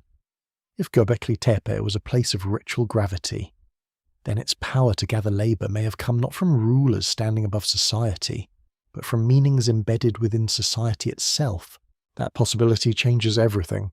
It suggests that the builders of Göbekli Tepe may have lived in communities where leadership existed, certainly, but not yet in the hardened form of dynastic kingship. Elders may have guided decisions. Ritual specialists may have preserved knowledge. Skilled builders may have directed the placement of pillars. Hunters of prestige may have carried unusual influence, but such roles would not necessarily amount to a stratified state. Authority can be situational, relational, and symbolic long before it becomes institutional. A person may lead because others trust their knowledge of ceremony, stone, season, or memory. That kind of leadership leaves lighter archaeological traces than a throne room, but it can still build monuments. Imagine a gathering on the ridge at the start of a building season. No herald proclaims a royal command. No officials count taxes. Instead, obligations are already understood. Certain families or groups arrive because their ancestors did. Certain rites must be renewed. Certain stones must be raised. Certain enclosures must be repaired, or filled, or remade according to inherited pattern. Participation is not optional in the casual modern sense. It is part of belonging. To refuse may be to place oneself outside the web of memory and meaning that holds the community together. This sort of social world can be immensely powerful. In societies without writing or formal bureaucracy, memory itself becomes an institution. Custom becomes law, though not written law. Repetition becomes authority. Everyone knows how things are done because they have seen them done, heard them recited, or lived under the weight of their necessity since childhood. A ceremonial centre like Göbekli Tepe could become the physical anchor of such a system. It would not need a king to explain why it mattered. Its importance would be older, deeper, and perhaps harder to question. There is another reason ritual may have coordinated labour so effectively. Ritual creates emotion in common. It synchronises bodies, voices, expectations, and attention, whether through chanting, feasting, storytelling, processions, initiations, mourning, or acts we can no longer reconstruct. People gathered in ritual tend to experience themselves as part of something larger. That sensation is not trivial. It can generate solidarity strong enough to support difficult work. If the hill was a place where communities periodically entered such charged states together, then quarrying stone and raising pillars may not have felt like secular labour at all. It may have felt like participation in cosmic order, and if so, then the distinction between work and worship may not apply cleanly here. To drag a monolith across the ridge may have been physically exhausting, certainly, but it may also have been sacred action. To carve an animal into stone may have been skilled craftsmanship, yes, but also an act of preservation or invocation. To prepare an enclosure floor may have been construction in one sense and purification in another. In this world, collective labour would not stand apart from belief. It would be one of belief's strongest expressions. This helps explain how a society without visible kings might still sustain projects of impressive scale. Social cohesion does not require bureaucracy if the shared symbolic world is sufficiently compelling. That does not mean life at Göbekli Tepe was egalitarian in every respect. Influence likely varied. Some individuals may have held special ritual knowledge. Some groups may have controlled access to certain practices or spaces. Prestige surely mattered. But prestige is not yet kingship, and hierarchy is not yet statehood. Göbekli Tepe seems to belong to that fascinating zone where human communities are clearly capable of coordination, distinction, and durable symbolic order without having fully crystallized into the rigid systems familiar from later history. There is something profound in that. It means the earliest monumental architecture may have emerged not from domination first, but from collaboration under sacred frameworks. The first great stone circles may have been built by people who gathered because they believed they must, not because they were forced by royal decree. Fear may have played a role, so may reverence, so may competition between groups seeking honour through participation. But the architecture itself gives the impression of communal seriousness rather than personal glorification. No individual face dominates the site. No ruler claims ownership. The place exceeds the single human self. That alone is a clue. Monuments built for kings usually advertise kings. Göbekli Tepe does not. It advertises presence, order, animal force, and the disciplined arrangement of space. The central pillars are imposing, but they are not portraits of named rulers. The iconography is powerful, but it does not celebrate conquest in the later political sense. The site seems directed toward a collective relationship with sacred or ancestral realities, rather than toward the fame of an individual. This makes it plausible that its builders were participating in a ritual system whose authority was diffuse yet strong. Such systems can also serve important social purposes beyond belief alone. They create neutral ground where dispersed groups may gather. They establish calendars of assembly. They reduce conflict by placing interaction within sacred frames. They allow exchange, marriage negotiation, alliance renewal, and identity formation under the watch of shared symbols. If Göbekli Tepe functioned this way, then ritual did more than express belief. It structured society itself. That may be why monumentality appears here before states. The sacred center may have helped create the social density from which more complex forms of life later emerged. In that sense, Göbekli Tepe stands at an astonishing turning point. It shows us a world where humans could gather in large numbers, coordinate labor, sustain tradition, and build enduring ceremonial spaces without the visible apparatus of kingship. It reveals that order can rise from shared imagination as much as from command. And it reminds us that before governments learned to move stone through power, communities may already have been moving stone through meaning. If ritual gave Göbekli Tepe its authority, then gathering gave it life. A monument can stand silent for centuries, but in its active years it would have been filled not only with stone, but with people, bodies moving across the ridge, voices carrying on the wind, fires lit against the dark, food prepared, distributed, and consumed. The site was not meaningful because it was empty. It was meaningful because human beings returned to it, again and again, and in returning turned stone into event. This is where the idea of feasting enters the story, not as a romantic addition, but as a serious anthropological possibility. Across many times and places, collective feasting has served as one of the oldest and most effective ways to gather dispersed communities. A feast is never only about food. It is about scale, obligation, display, alliance, memory, reciprocity, and controlled intensity. It transforms eating from a private necessity into a public act through which society recognizes itself. In a place like Göbekli Tepe, where monumental labor and ritual seriousness came together, feasting may have been one of the great engines that made both possible. There are practical reasons to think in this direction. Large building efforts require people to remain together for periods of time. Those people must be fed. The very act of gathering many individuals or groups into one place creates a need for shared consumption. But more than that, it creates opportunity. Food offered in abundance can reinforce participation, settle tensions, reward effort, and mark sacred occasions. A communal meal after a difficult day of quarrying or raising stone would not merely restore energy, it would bind memory to labor. It would teach everyone present that what happened on the hill mattered enough to be honored in collective abundance. The environment of Upper Mesopotamia made such gatherings plausible. Wild game was available in the region, especially gazelle, along with boar and other animals that could supply substantial meat. Seasonal concentration of resources may have allowed groups to plan periods of intensified activity. If people converged on Göbekli Tepe at certain times of year, those arrivals could coincide with hunting opportunities, plant collection, and the social expectation that ceremonial life would be accompanied by shared consumption. In this light, feasting does not sit beside ritual.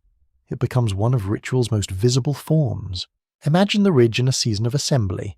People have come from different camps or settlements, perhaps from across a broad surrounding landscape. Some carry tools, some carry hides or baskets. Others arrive with cuts of meat, with gathered plant foods, with knowledge of preparation. Fires are built in sheltered spaces. Smoke rises into the evening air. The smell of roasting flesh mixes with limestone dust and the dry scent of the upland wind. Children watch from the edges of activity. Elders speak quietly. Younger adults move between labor and celebration. The site becomes not only a ceremonial center, but a temporary human world dense with movement and exchange. Feasting in such a context would also help explain how social cohesion was maintained among groups that may not have lived together year-round. Shared meals do something that abstract ideas alone cannot always achieve. They make alliance tangible. They create visible generosity and visible participation. To eat together is to recognize one another in a framework of temporary equality. even if differences in prestige remain. It is one of the oldest ways human beings transform strangers or distant partners into part of a moral community. That possibility matters especially at Göbekli Tepe, because the site seems to imply coordination across more than one small household unit. The scale of construction, the repetition of architectural forms, and the likely duration of the site all suggest broad participation. Feasting would have been one of the most effective mechanisms for sustaining that participation. It creates anticipation, it rewards return, it marks time, it gives rhythm to communal life. There is also the possibility of competitive generosity. In many societies, feasts are not merely inclusive, they are arenas in which reputation is made. Those who provide food, organize gatherings, or host major ritual moments can gain prestige. Yet this prestige need not resemble kingship. It can operate within relatively fluid social systems, where influence is earned through visible contribution rather than fixed office. If something like that existed around Göbekli Tepe, then major gatherings may have allowed certain individuals or groups to rise in status by sponsoring labour, supplying food, or overseeing important rites. Such competition could energize the entire system without producing a centralized state. This would help explain how monumentality could grow from a society still lacking formal palaces and bureaucracies. You do not need a king to mobilize labor if you have sacred obligations, seasonal gatherings, and a social world in which prestige is tied to successful participation. Feasting would fit naturally into such a system. It would celebrate abundance when available, transform work into ceremony, and create durable memories strong enough to pull people back to the hill. One should also remember that feasting often carries symbolic meanings beyond nutrition and politics. Certain foods may be reserved for special occasions. Certain animals may be appropriate for communal consumption precisely because they are dangerous, powerful, or ritually marked. The slaughtering, cooking, and distribution of meat can itself become sacred drama. Who receives the first share? Who carves? Who watches? Who abstains? All these details can matter. At Göbekli Tepe, where animal imagery saturates the stone, one cannot help but wonder whether the animals carved on the pillars also played roles in ceremonial meals, whether the act of consuming them linked the gathered community to the symbolic world represented around them. If so, then the feast was not merely social glue, it was part of the site's cosmology. The living gathered among carved animals as before towering stone beings, and took into themselves the flesh of the wider landscape. Food, symbol, labour, and sacred presence would then form one continuous field of experience. This is difficult for modern minds to reconstruct because we tend to separate religion, politics, and subsistence into different categories. Göbekli Tepe may belong to a world in which those separations were far less rigid. To gather, to work, to eat, and to remember may all have been facets of the same act. Feasts also leave traces in more subtle ways than architecture. They shape the archaeological record through faunal remains, refuse, wear patterns, and the spatial concentrations of activity that suggest repeated episodes of communal use. Even where the evidence is incomplete, the idea of large-scale gatherings fits the broader logic of the site. Stones this large, symbolism this intense, and repeated construction across generations all point toward a place that mattered socially, not just spiritually. And social importance is often made visible through food. There is a final dimension to this as well. Feasting creates joy, and joy should not be excluded from early sacred life. The people of Göbekli Tepe were not only anxious seekers of order in a dangerous world, they were also human beings capable of celebration, laughter by firelight, the satisfaction of full bellies after labour, the warmth of belonging, the thrill of meeting others from beyond one's immediate circle. These too may have lived on the ridge. Sacred places are not always grim. They can also be places where life briefly feels larger, more intense, and more shared than usual. That may be one reason communities kept returning. Göbekli Tepe was not only a place of stone and solemnity. It may have been a place where dispersed lives were gathered into momentary abundance, where the burden of work was transformed by ritual and meal into memory, and where human beings found in one another enough meaning to raise monuments that still command our wonder. Few questions at Göbekli Tepe have stirred more debate than this one. Was it purely a sacred place, set apart from everyday life, a hilltop precinct of ritual entered only for ceremony? Or was it also bound up with habitation, with cooking, working, dwelling, and the ordinary business of human survival? At first, the site seemed to invite a dramatic answer. The great stone circles, the towering central pillars, the carved animals, the unusual scale for such an early period. All of it suggested a place beyond the domestic, a sanctuary before the age of temples in the later familiar sense, a ritual centre raised by people who came together for sacred purposes, then withdrew again into the surrounding landscape. That interpretation had great force because the architecture itself is so unlike an ordinary house. The major circular enclosures do not feel domestic. Their central monoliths dominate space rather than accommodate comfort. Their layouts do not obviously prioritise storage, sleep, hearth-centred family activity, or the routines of small household life. They feel formal. They feel staged. They feel like places where one enters under conditions different from those of ordinary shelter. For many observers, that was enough to make the distinction seem clear. Here, on this hill, religion stood apart from daily life. Here was a ceremonial centre built by communities who lived elsewhere. And yet archaeology is rarely kind to clean distinctions. As research widened, not only at Göbekli Tepe itself, but across the wider cultural landscape of the region, the picture became more complex. Signs of more routine activity began to matter. Stone tools, debris from daily work, indicators that people did more on and around the hill than simply conduct solemn rites in monumental enclosures and then vanish. The site began to look less like an isolated temple in the later classical imagination, and more like part of a living settlement world, though not one easily reduced to a simple village either. This tension is important because it touches something deeper than classification. It asks whether sacred and domestic life were actually separate categories at all for the builders of Göbekli Tepe. Modern people are accustomed to zoning the world. This is the place for worship. This is the place for work. This is the place for sleeping, cooking, and raising children. We divide life into functions and then build differently for each one.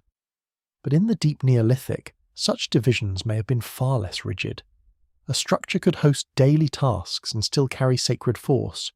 A settlement could include places of special ritual density without turning into a formal temple complex.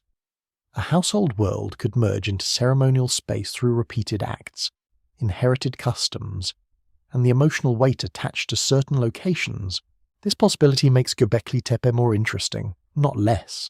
Imagine that life on the hill and around it did include forms of habitation, whether seasonal, episodic, or more sustained than once believed.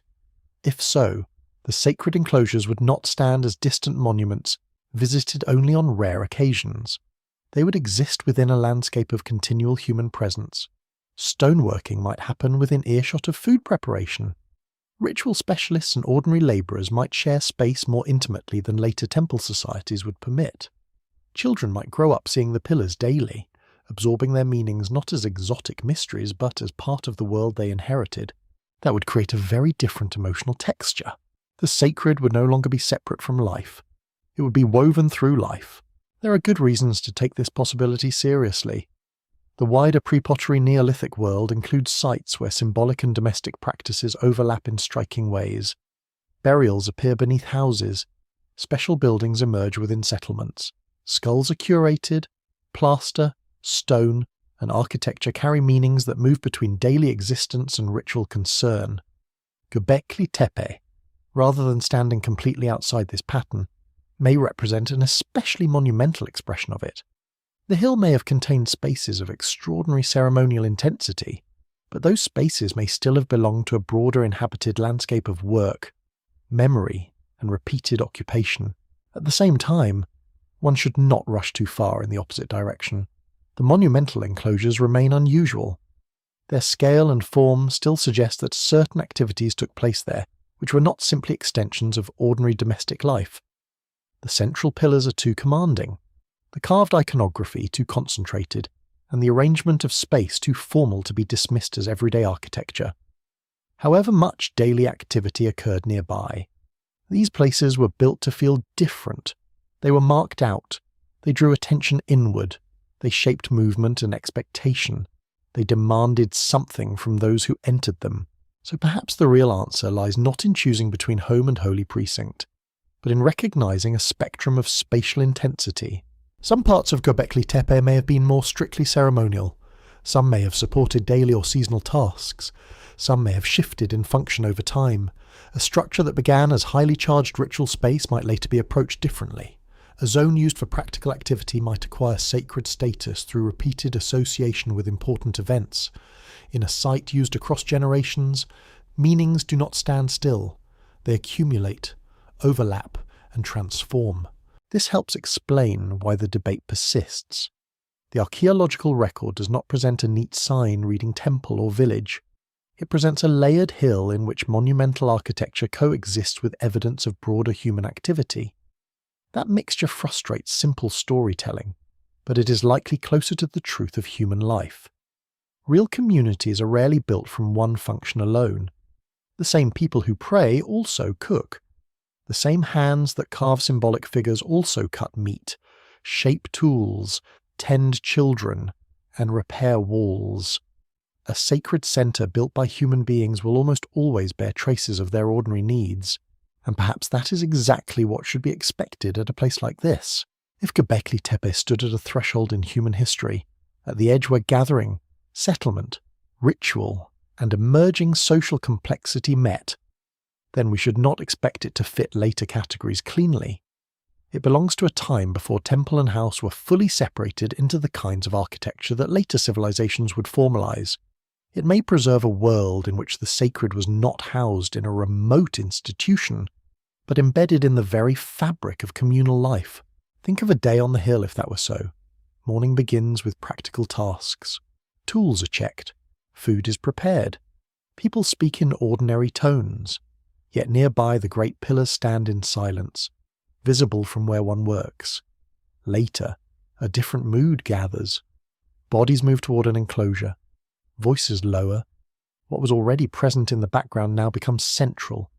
The place changes, not because the stone changed, but because human attention changed. Sacred space in such a world is not always elsewhere. Sometimes it is the same ground, entered differently. That may be the most revealing insight of all. The debate over whether Göbekli Tepe was home or holy precinct may reflect a modern need for sharper boundaries than the Neolithic world actually knew. The builders may not have thought in such oppositions. For them, dwelling and ritual, labour and reverence, daily repetition and ceremonial intensity may have formed one continuous field. Certain spaces on the hill were clearly more charged than others. Certain acts were clearly more formal, but all of it belonged to the same human landscape. In that sense, Göbekli Tepe was not diminished by the possibility of domestic life around it. It was deepened by it. The site becomes more than a remote sanctuary. It becomes a living world where the sacred rose directly out of the routines, needs, and relationships of the people who built it. The stones were not the opposite of life. They were one of life's highest expressions. And that is why the question remains so powerful. Because in trying to decide whether this was a holy place or a lived place, we may be uncovering something far older and more difficult to name, a form of society in which ritual was not separate from existence, but one of the ways existence itself was made meaningful. Among the many shocks that Göbekli Tepe has delivered to modern thought, perhaps none has been more disruptive than the question it forces upon the origins of farming. For generations, the standard sequence seemed straightforward. First people domesticated plants and animals. Then, with food production came surplus. With surplus came larger communities. With larger communities came specialization, hierarchy, and eventually temples. Religion, in that old model, followed settlement and agriculture as a later expression of a society already transformed by subsistence change. Göbekli Tepe unsettles that sequence with quiet but relentless force, because here we find monumental building, concentrated symbolic life, and collective labour at a moment so early that agriculture does not yet appear as the fully established foundation once assumed to be necessary. The people who raised these pillars stood close to the threshold of cultivation, but not securely on the far side of it. They still moved within a world shaped heavily by hunting and gathering, by wild cereals rather than fully domesticated crops, by ecological knowledge rather than fully developed farming regimes. And yet they gathered, they carved, they built, and they returned across generations to a place of immense ceremonial gravity. That raises a possibility at once simple and profound. What if religion, or something close to it, helped drive the process that led toward farming rather than merely emerging from it? This idea has often been summarized in a bold phrase, that the temple came before the city, but even that may be too narrow, because Göbekli Tepe does not resemble a temple in the later urban sense. It is older than such categories. More precise, perhaps, is the suggestion that ritualized gathering created new social demands, and those demands encouraged more reliable ways of securing food. If communities began assembling seasonally in large numbers at a ceremonial center, then the need to provision those gatherings may have intensified interest in managing wild resources, tending favored plant stands, or moving gradually toward cultivation. In this model, the sacred does not wait patiently for agriculture to create complex society. The sacred becomes one of the engines that helps complexity grow. The logic is compelling. Imagine repeated gatherings at Göbekli Tepe over many generations. People arrive from different parts of the region. They bring hunted meat, gathered plants, tools, stories, obligations, and labor. The site becomes a focal point not only of ritual, but of social concentration. And concentration changes everything. Once enough people gather often enough in one place, the old flexibility of mobile subsistence can begin to strain. Wild resources may still be rich, but now there is pressure to predict, stabilize, and increase what can be brought to the hill. The need is no longer only to survive as a small group, it is to sustain larger ceremonial worlds. This does not mean someone suddenly decided to invent farming because the pillars were hungry. Human change is never so simple, but it does mean that symbolic life may have created practical problems whose solutions gradually encouraged experimentation. A plant that was once merely gathered may begin to be watched more closely, protected more deliberately, perhaps even scattered or tended near familiar places. Seasonal return may deepen into place attachment. Repetition may lead to management. Management may become cultivation, slowly enough that no single generation fully grasps the transformation underway. There is a kind of beauty in this possibility. It suggests that one of the greatest revolutions in human history did not arise only from economic calculation, but from the desire to gather around meaning, that ceremonies, feasts, obligations to ancestors or sacred beings, and the emotional force of communal life may all have contributed to the long process by which people changed their relationship with the land. And still, caution is necessary. Göbekli Tepe does not prove that religion caused agriculture in a simple, one-directional way. The evidence does not permit such neat certainty. The relationship was almost certainly dynamic. Environmental shifts after the end of the Younger Dryas created new opportunities. Rich wild cereals in the broader region made experimentation possible. Population density may have increased. Settlements in Upper Mesopotamia were already becoming more substantial in some areas. All these forces interacted. Ritual gathering may have been one thread in that web, but it was not the only one. Even so, the importance of Göbekli Tepe lies in how clearly it reveals that symbolic complexity did not have to wait for settled farming villages to mature. Belief, ceremony, and monumental ambition were already powerful enough to shape collective action in a world still deeply rooted in foraging. That alone overturns older assumptions. It tells us that human beings were organizing their lives around sacred or communal meanings at a very early stage, and that these meanings had practical consequences. One can imagine how such consequences unfolded across generations. A family comes to the hill because their elders always have. Their children see the enclosures, hear the stories, watch the rituals, help with the work, and share in the feasts. Over time, their ties to the region deepen. Certain valleys, water sources, stands of grain, and hunting zones become more than useful. They become part of the ceremonial geography that sustains the sacred center. A landscape of movement begins slowly to turn into a landscape of claim, care, and recurring investment. The sacred hill and the productive land around it become mutually reinforcing. This may be one of the hidden pathways by which mobile lifeways bend towards settled life. There is also a social dimension. Ritual gatherings create obligations that extend beyond food. They require scheduling, coordination, memory, and shared expectations. Once people begin to orient their year around returning to a place, they are already living in a more structured temporal world. Their lives are being patterned by inherited commitments. That structuring can help create the stability in which cultivation becomes attractive. Farming is not only a technical act, it is a temporal one. It requires staying long enough, planning far enough ahead, and trusting that future returns will justify present labour. Ritual tradition may have helped cultivate those habits of time before agriculture fully took hold. If so, then Göbekli Tepe stands not merely at the dawn of monumentality, but at the dawn of a new human relationship with continuity. The site belongs to a world in motion, yet also to a world learning how to return. Return to the same hill, return to the same rites, return to the same social obligations, return to the same ecological zones. Such repeated return is not yet farming, but it may prepare minds and communities for farming. It teaches that the future can be shaped by deliberate present action. It teaches that place can become destiny. This is why the question remains so powerful. Religion before farming is not just a provocative slogan, it is a challenge to the way modern people often imagine human motivation. We like to think that first came necessity, then came meaning. But Göbekli Tepe suggests that meaning may itself be a necessity, and one strong enough to reorganize society at the deepest level. The people who built on that hill may not have thought of themselves as inventing a new world.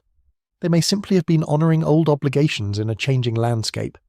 Yet through those acts, repeated and monumentalized, they may have helped set in motion the long transformation that would lead toward cultivation, settlement, and the later civilizations of the Near East. In that sense, the stones of Göbekli Tepe do not just look backward into a lost sacred age. They also point forward, toward fields yet to be sown, villages yet to be founded, and the immense human experiment of agriculture that would remake the earth. Stone survives more readily than flesh, and monuments outlast the bodies that raised them. For that reason, Göbekli Tepe reaches us first through architecture, through pillars, carvings, and the stubborn endurance of limestone. Yet behind every pillar stood a living community, and behind every community stood generations of people whose bodies carried histories no eye could see. In recent years, archaeology has gained a remarkable new companion in the effort to recover those hidden histories. Genomic data, used carefully and in conversation with stratigraphy, material culture, and environment, has begun to illuminate how the early peoples of Upper Mesopotamia were connected to one another and to the wider Neolithic world. This matters because Göbekli Tepe was never an island. Even at its most mysterious, the site belonged to a larger human landscape stretching across southeastern Anatolia and northern Mesopotamia. Communities moved through this world. They exchanged tools, styles, practices, perhaps marriage partners, stories, and ritual knowledge. They did not live sealed inside their own valleys, untouched by others. The repeated monumental effort visible on the hill implies a region of interaction, not isolation. And genomic research from the broader Neolithic Near East has begun to confirm what archaeology long suspected. These were connected populations, shaped by both local continuity and wider networks of contact.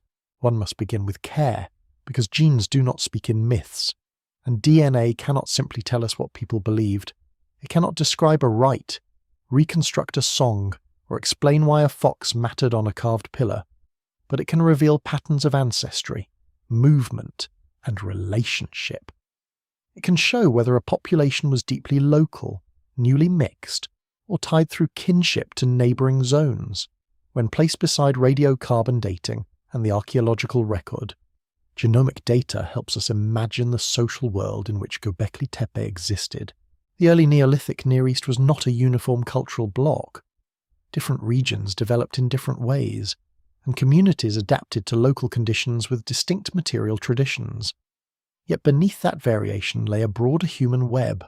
Populations in Upper Mesopotamia, the Levant, the Zagros, and Anatolia were not strangers in any absolute sense. Over long spans of time they interacted, diverged, and sometimes recombined. The world of the early Holocene was therefore already more dynamic than older models once suggested. It was not simply a cluster of isolated bands slowly inching toward complexity. It was a shifting mosaic of related communities living through environmental and social transformation. Göbekli Tepe fits beautifully into that picture. Its monumentality suggests a centre important enough to draw participation from beyond a single household group. The labour involved in quarrying and raising pillars, the repeated construction episodes, and the likely feasting or gathering associated with the site all point toward a social field broader than immediate kin alone.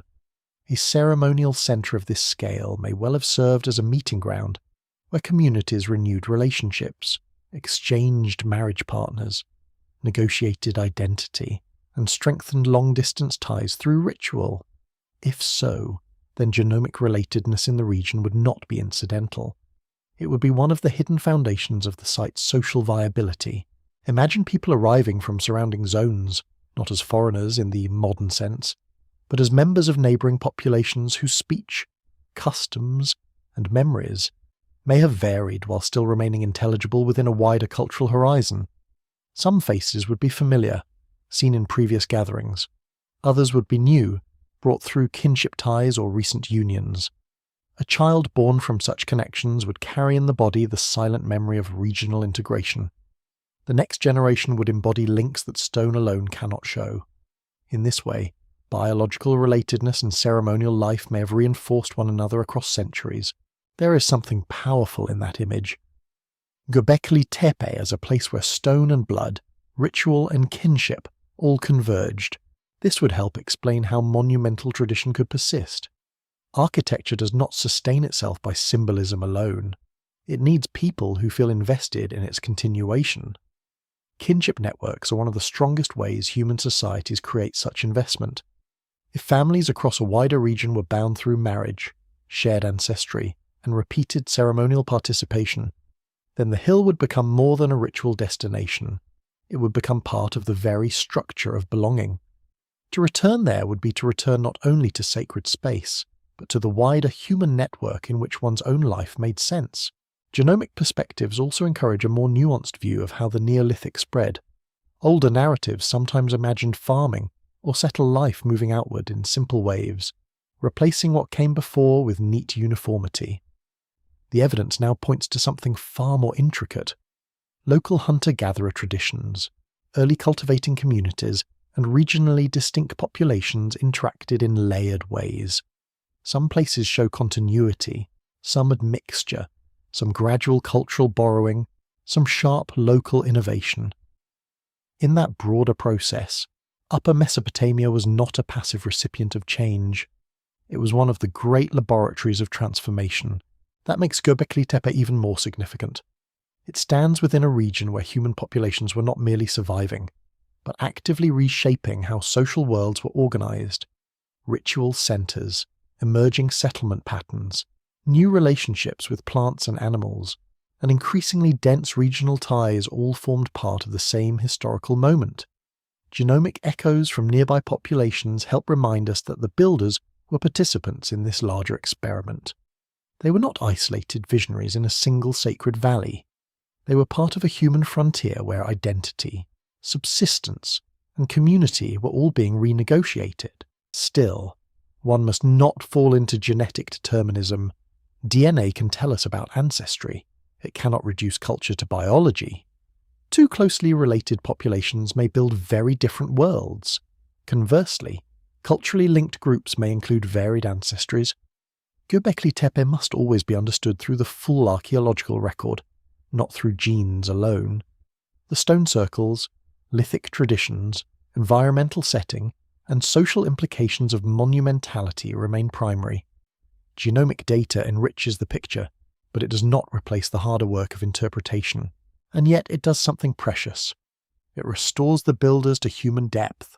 It reminds us that the people who carved those pillars were not abstractions called early Neolithic communities. They were men, women, and children born into networks of kin. They inherited bodies shaped by generations of adaptation to the landscapes of Southwest Asia. They married, moved, aged, grieved, and raised the next generation in a world of changing climate and expanding social horizons. Some may have travelled farther than we imagine. Some may have stood on the ridge as visitors, not locals, and still felt the pull of the monument as something partly theirs. Such possibilities do not weaken the mystery of the site, they deepen it. The stones of Göbekli Tepe often make us think first in terms of permanence. But the people who animated it lived in motion. Their genomes, like their tools and customs, belonged to a world of relation. Paths crossed, families joined, communities aligned and realigned over time. A sacred centre in such a world would function not only as a ritual focus, but as a social hinge. It would be where the wider region saw itself reflected, renewed, and physically gathered. That may be one of the quiet lessons of the new science. Even in the deep past, the human story was not one of isolated beginnings. It was one of connected beginnings. Göbekli Tepe did not rise out of solitude. It rose from a landscape of neighbouring lives interwoven through ancestry, movement, and repeated return. And perhaps that is why the monument still feels so alive to us now. Because beneath the stone lies not only an idea, but a community of communities. A gathering of related peoples standing at the threshold of a new age, carrying within their bodies the memory of many paths across the ancient Near East, and giving that shared inheritance a visible form on the ridge above the plain.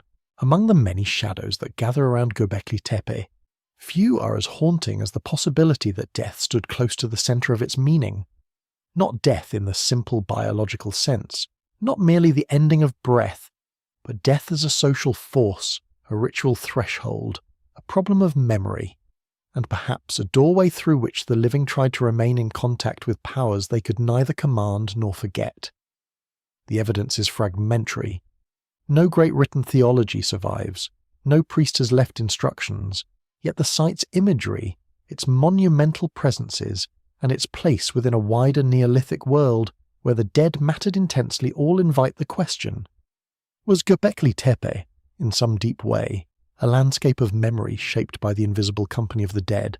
To approach this question, one must first remember how differently many early societies seem to have lived with death.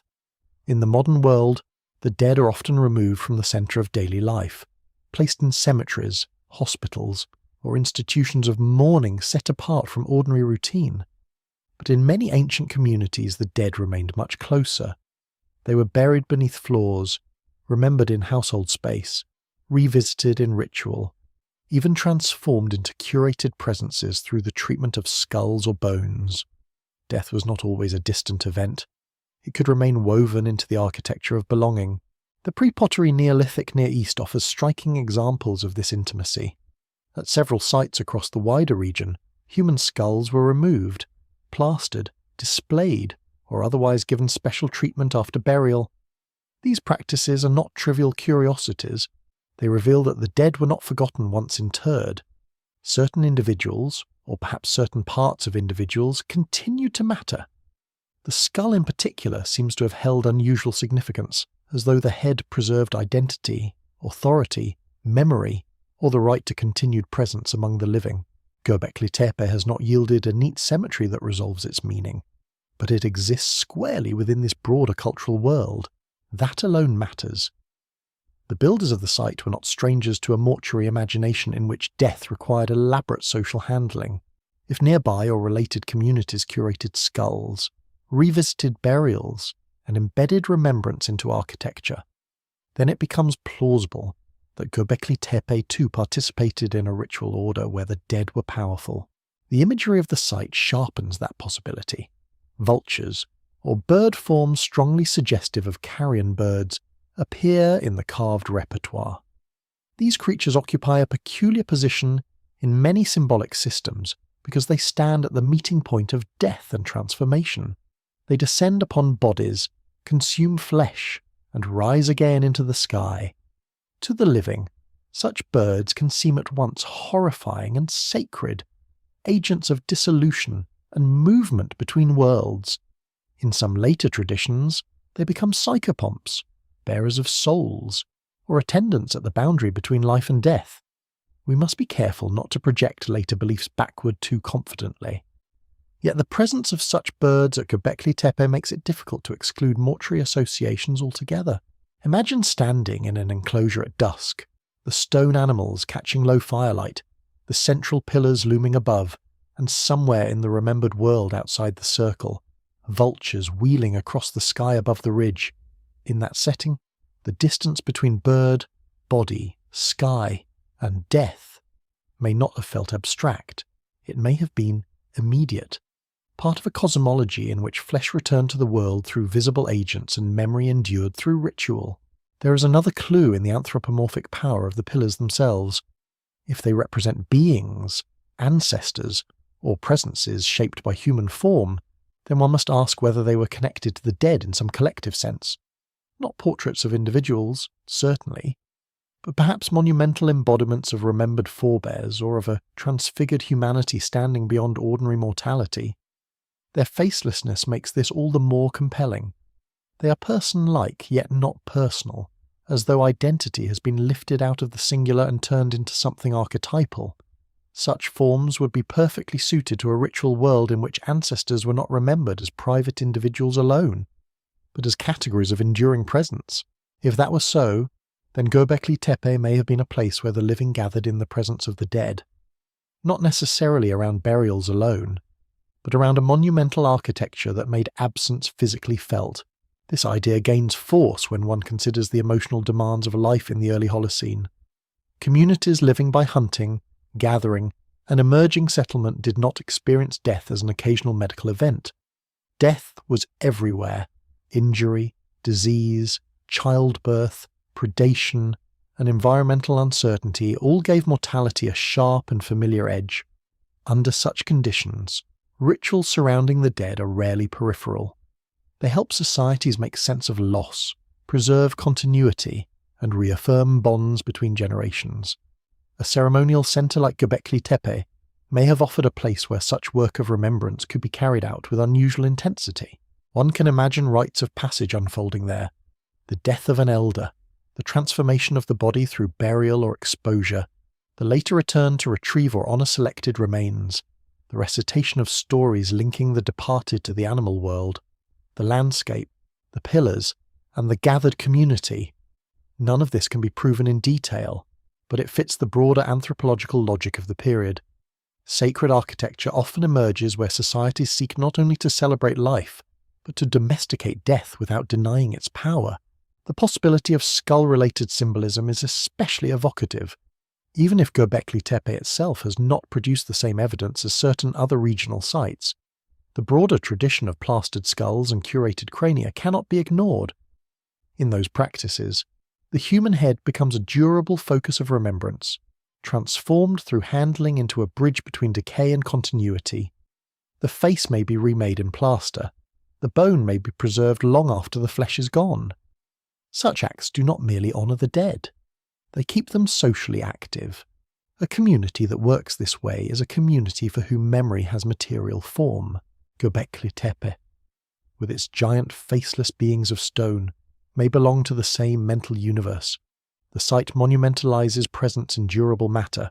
It makes beings stand where living bodies cannot stand forever. It fixes relation in architecture.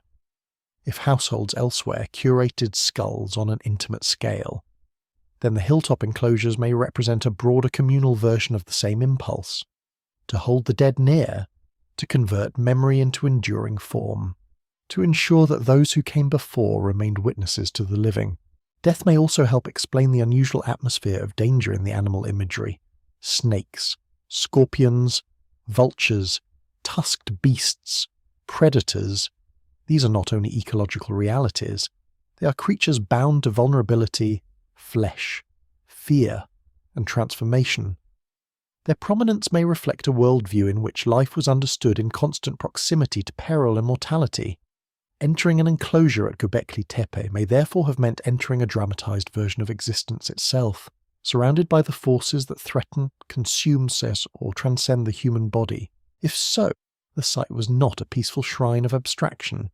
It was a place where the living confronted what they could not master. That confrontation could have been terrifying. It could also have been consoling. Ritual does both. It gives danger a form, it frames loss. It allows the community to say that death, however brutal, belongs within an order larger than individual grief. The architecture of Göbekli Tepe, with its circles, its central beings, and its animated stone world, seems especially suited to that kind of work. It creates a setting in which mortality could be made meaningful. Still, for the most part, secrets remain hidden. No preserved liturgy tells us how the dead were named. No clear mortuary chamber reveals the full pattern. We work from fragments, comparisons, and the emotional force of the evidence. Yet even in that uncertainty, one insight emerges. Göbekli Tepe makes most sense when we allow death to stand near it. The site feels shaped by memory, by absence, by presences larger than the living individual. Perhaps that is why the hill still exerts such power. It does not simply show us early religion or early art. It shows us a society grappling with the oldest human question of all. What becomes of us when the body falls silent? The people of Göbekli Tepe did not answer that question in words we can read. They answered it in stone, in image, in gathering, and perhaps in the continued company of the dead. By the time the later phases of Göbekli Tepe began to take shape, something fundamental was changing. The hill did not cease to matter, but it was no longer being imagined in quite the same way. The great circular enclosures, with their towering paired monoliths and their concentrated ritual gravity, no longer stood alone as the dominant architectural language. In their place, or alongside them in the later sequence, appeared a different mode of building. Rectangular structures entered the story, angles replaced curves, space was organized less as a gathered ring and more as a bounded room. The change may sound technical, but in archaeology such shifts often signal deep transformations in social life. Architecture is never only shelter. It is habit made visible. It reveals how people want to move, gather, divide, and endure. When a society changes its building forms, it often reveals that something beneath the surface has changed as well. At Göbekli Tepe, the movement from circular monumental enclosures toward more rectilinear arrangements hints that the world of the hill was being rethought, not abandoned in a sudden break, but adjusted, reoriented, translated into new forms more suited to an altered human landscape. This matters because circular architecture and rectangular architecture do not ask the body to behave in the same way. The great circles of the earlier phases draw attention inward toward a shared centre. They feel communal, enclosing, and ceremonial. Their power lies in relation, in the tension between the surrounding ring and the central pair. A rectangular room behaves differently. It encourages segmentation. It creates edges that are easier to furnish, divide, and inhabit repeatedly. It lends itself more naturally to structured daily use, to more regularized interior activity, and eventually, across the broader Neolithic world, to the routines of household life. That does not mean every rectangular structure is domestic, nor every circular structure sacred, but the transition at Göbekli Tepe fits a wider pattern in which Neolithic societies increasingly organize life through more fixed, rectilinear space. When viewed in that regional context, the architectural shift on the hill begins to look less like an isolated oddity and more like part of a larger civilizational turn. One can imagine how such a change might have felt for the people who lived through it. The old enclosures still existed, at least for a time, holding the memory of earlier generations in their stones.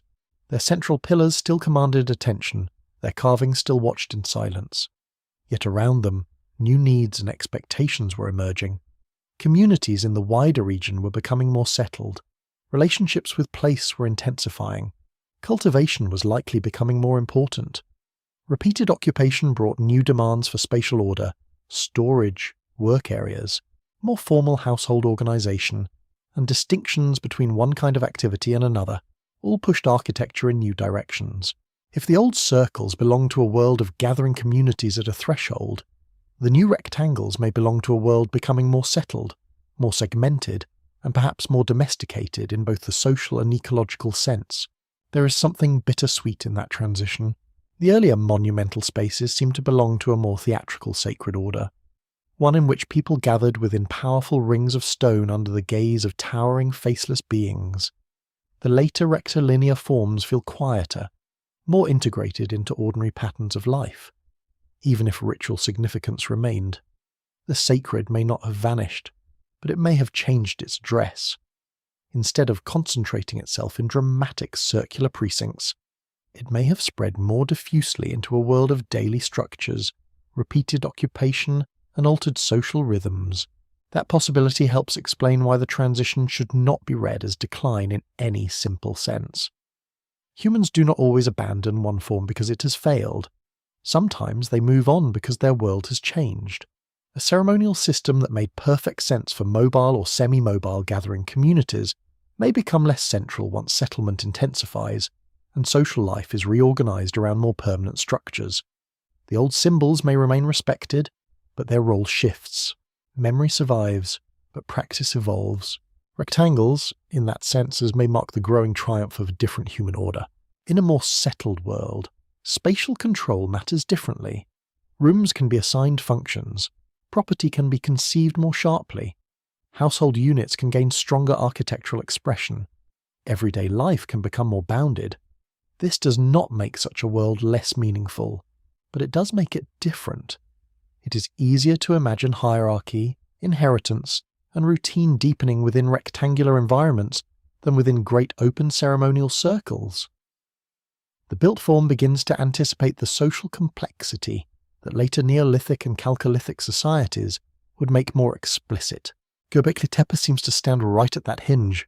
The transition from circles to rectangles may therefore tell us that the site was not frozen in one symbolic age. It lived through change. People returned, adapted, and rebuilt as the wider world around them transformed. They did not merely preserve tradition unchanged, they negotiated with it. Some forms were maintained for a time, others were modified, others were buried or superseded. The hill became a record not only of origins, but of reinterpretation. One should also consider that architectural change may reflect changing ideas about community itself. A circular monument tends to create one kind of collectivity, gathered, centered, and visually unified. Rectilinear building more easily supports subdivision. It can accommodate smaller recurring groups, more structured access, and more habitual everyday use. If social life was becoming less about occasional large ceremonial convergence and more about sustained local occupation, the shift makes perfect sense. The architecture was keeping pace with the people, and yet the old world did not disappear without leaving an imprint. Even later structures on the hill existed in the shadow of the earlier monumentality. The stones of the first enclosures remained part of the place's memory, whether visible, partly buried, or culturally recalled. A later generation building in rectangles would still know that this ridge had once held a different order of space. They may have interpreted that legacy with reverence, practicality, or a mixture of both. The transformation of architecture, then, was not only functional, it was historical. It was one generation responding to the material inheritance of another. That makes the hill intensely human. Too often, prehistoric sites are imagined as static snapshots, as though a culture built one kind of thing and remained forever inside that form. Göbekli Tepe reminds us that even deep in prehistory, human societies changed their minds, adjusted to new conditions, and reworked inherited landscapes. The builders of the rectangular structures were not betraying the old circles. They were living in a new reality and finding ways to inhabit it. This is why the later architecture matters so much for the overall story. It shows that Göbekli Tepe was not simply the site of an early miracle and then silence. It was a place caught up in the long Neolithic transition, from gathering to settling, from monumental communal circles to more regularized built space, from one way of imagining the relationship between sacred life and social life to another. The shift is subtle in stone, but enormous in implication. Rectangles replace circles when people begin to need the world arranged differently. On that ridge above the plains, the first great ceremonial architecture of the early Holocene slowly gave way to forms better suited to a new age. The old enclosures remained as memory, gravity, and perhaps ancestral authority. But the future was already entering in straight lines. The architecture of Göbekli Tepe was beginning to tell a different story, one not of sudden collapse but of transformation. A sacred center born in one social world was learning, stone by stone, how to exist within another. One of the strangest facts about Göbekli Tepe is this. The great enclosures were not simply ruined by time and left exposed to collapse. Many of them were deliberately filled in. Stone circles that had once stood open to the sky, or at least open to human approach, were buried beneath masses of rubble, sediment, broken stone, and debris. The act was not random. It was not the ordinary drift of windblown soil alone. Human beings did this. They covered their own monuments. That single fact has troubled and fascinated archaeologists from the moment it became clear, because in most familiar narratives, monuments are abandoned through neglect, destroyed by enemies, or eroded by the slow indifference of centuries. But Göbekli Tepe seems to preserve something more deliberate. These enclosures were closed, sealed, hidden by the very people, or by their descendants, who had inherited the knowledge of what the hill contained. The question is as unsettling as any posed by the site. Why bury something so monumental? To modern instinct, the act can seem almost incomprehensible. We assume that things built with effort are meant to remain visible. We preserve cathedrals, we protect tombs, we restore temples, we imagine reverence as exposure, conservation, permanence in sight. But the Neolithic mind need not have shared that assumption. A sacred place may be most fully honoured not when it is left open forever, but when it is ritually completed, closed, and returned to the earth. In such a system, burial is not destruction, it is transformation. That possibility may be the key. Imagine an enclosure after years, perhaps generations, of use. Rites have been performed within it. Gatherings have taken place. Feasts have been shared nearby. Pillars have stood as silent beings at the centre of collective memory. The structure has done its work. It has accumulated presence. It has become saturated with significance. At some point, the community decides, or inherits the understanding, that this phase of the place has reached its end. But endings in sacred life are rarely casual. A space charged by ritual cannot simply be walked away from like an abandoned hut. It must be handled. It must be closed correctly. And so the filling begins. Baskets of rubble, chunks of limestone, broken fragments, sediment, material poured or placed into the enclosure until the standing forms are gradually swallowed. The central pillars vanish lower and lower relative to the surface. The ring becomes a hidden chamber. The carved animals disappear into darkness. The place is not erased from memory, but concealed within the hill itself. It becomes interior, held, preserved by burial. There is something almost funerary in this. Just as the dead may be placed into the earth with care rather than discarded, so too a monument may be interred as though it has completed a life cycle. If Göbekli Tepe was bound to ancestor memory, ritual presence, and the management of sacred power, then deliberate burial makes profound sense. A charged space might be too potent to leave open indefinitely. It might require closure. The earth might be the proper keeper of what has become too important, too dangerous, or too complete to remain in ordinary circulation. The fill itself supports the sense of intentionality. These were not empty hollows that gradually silted up over long untouched millennia. The enclosures were packed. The process was active. Human hands moved the material. That implies not only effort, but meaning. To fill a monumental circle requires labour almost comparable, in its own way, to the labour of building it. Communities do not undertake such work without reason. One possibility is succession. An older enclosure may have been buried to make way for a new one. In this reading, closure is part of continuity rather than rejection. The community does not destroy the sacred centre, it renews it. The old form is respectfully entombed, and a new form rises elsewhere on the hill or within the evolving architectural sequence. This would fit a society in which sacred tradition depends on repetition, but also accepts that each generation must build its own relation to inherited presences.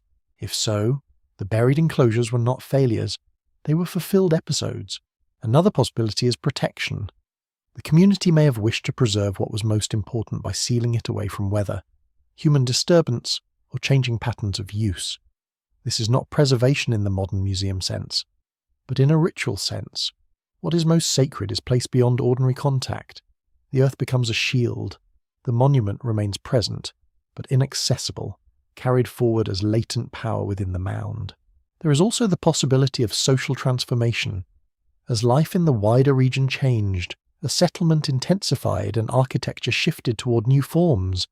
The old circles may have become harder to sustain in their former role. Their burial would then mark not practical disposal, but ceremonial retirement. The people of the later phases may still have revered the earlier monuments, while no longer living in the same symbolic world that produced them. To bury them would be to acknowledge their greatness, while also accepting that their time as active spaces had passed. This makes the act deeply historical. One generation encounters the architecture of another and must decide what to do with it. Keep it open, reuse it, dismantle it, ignore it, or bury it with intention. The people at Göbekli Tepe seem to have chosen the last of these, at least in many cases. That choice tells us something important about their relationship to the past. They were not careless inheritors.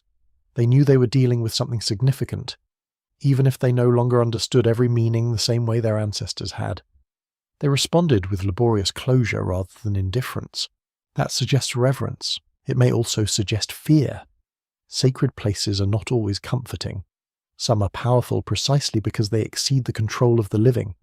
A monument associated with ancestors, dangerous animals, death, and the concentrated memory of generations might become, over time, something one does not leave exposed lightly. Burial could then function as containment, not because the place was hated, but because it was too potent to remain open without proper management. To seal it would be to neutralize danger without denying sanctity. This tension between reverence and containment may be one of the deepest emotional truths of Göbekli Tepe. The people who buried the enclosures may have loved them. They may also have feared them, and that would make the act all the more human. We often imagine the ancient past in terms of grand belief but forget how complicated sacred inheritance can be. What one generation receives as holy, the next receives as holy and burdensome. Traditions accumulate weight. Places gather memories that can no longer be casually borne. Burial in such a world is not only an ending, it is a solution. There is also a practical irony here. The deliberate filling that once removed the enclosures from living view may be one reason they survived so well for archaeology. Hidden from prolonged exposure, many features endured beneath the mound in ways open monuments rarely do. The very act that sealed them off from their builders' descendants preserved them for ours. The earth that became their ritual covering also became their archive. Only time will tell what future excavation and analysis may reveal about the sequence and meanings of these closures. Each enclosure may have had its own story. Some may have been filled quickly, others gradually. Some may mark transitions in ritual practice, others in settlement, others in social memory. The reasons need not have been identical in every case. Human acts of closure are rarely uniform, yet taken together, the pattern is unmistakable. Göbekli Tepe was not merely left behind, it was put away. That phrase may be closer to the truth than abandoned. Put away with effort, put away with intention, put away into the body of the hill from which its pillars had first been cut. Stone returned to stone, sacred space returned to earth. The monument folded inward, becoming hidden memory. And perhaps that is the final strangeness of it. One of the earliest monumental centres in human history was not built simply to stand forever in the light. It was also built to disappear, to be concealed, to wait beneath the hill in silence until another age, far beyond the imagination of its builders, would uncover it and ask once more why human beings create great things only to bury them with their own hands. No monument exists outside the world changing around it. However powerful its stones, however deep its symbolism, a ceremonial centre must still live within the habits, pressures, and transformations of human society. Göbekli Tepe was no exception. By the time its great enclosures were being buried, by the time rectangles were replacing circles and the rhythms of the hill were shifting, the wider world of Upper Mesopotamia was also moving into a different age. The change was not abrupt. No single storm, no single war, no single disaster swept the site away in one dramatic night. What happened was more subtle, more human, and perhaps more profound. The world that had made Göbekli Tepe necessary was slowly becoming a world that needed different things. This is often the way great transitions occur. They do not always announce themselves with collapse in the later apocalyptic sense. Sometimes they unfold through changed priorities, through altered food systems, through more permanent settlement, through the quiet reorganization of time, labor, and belief.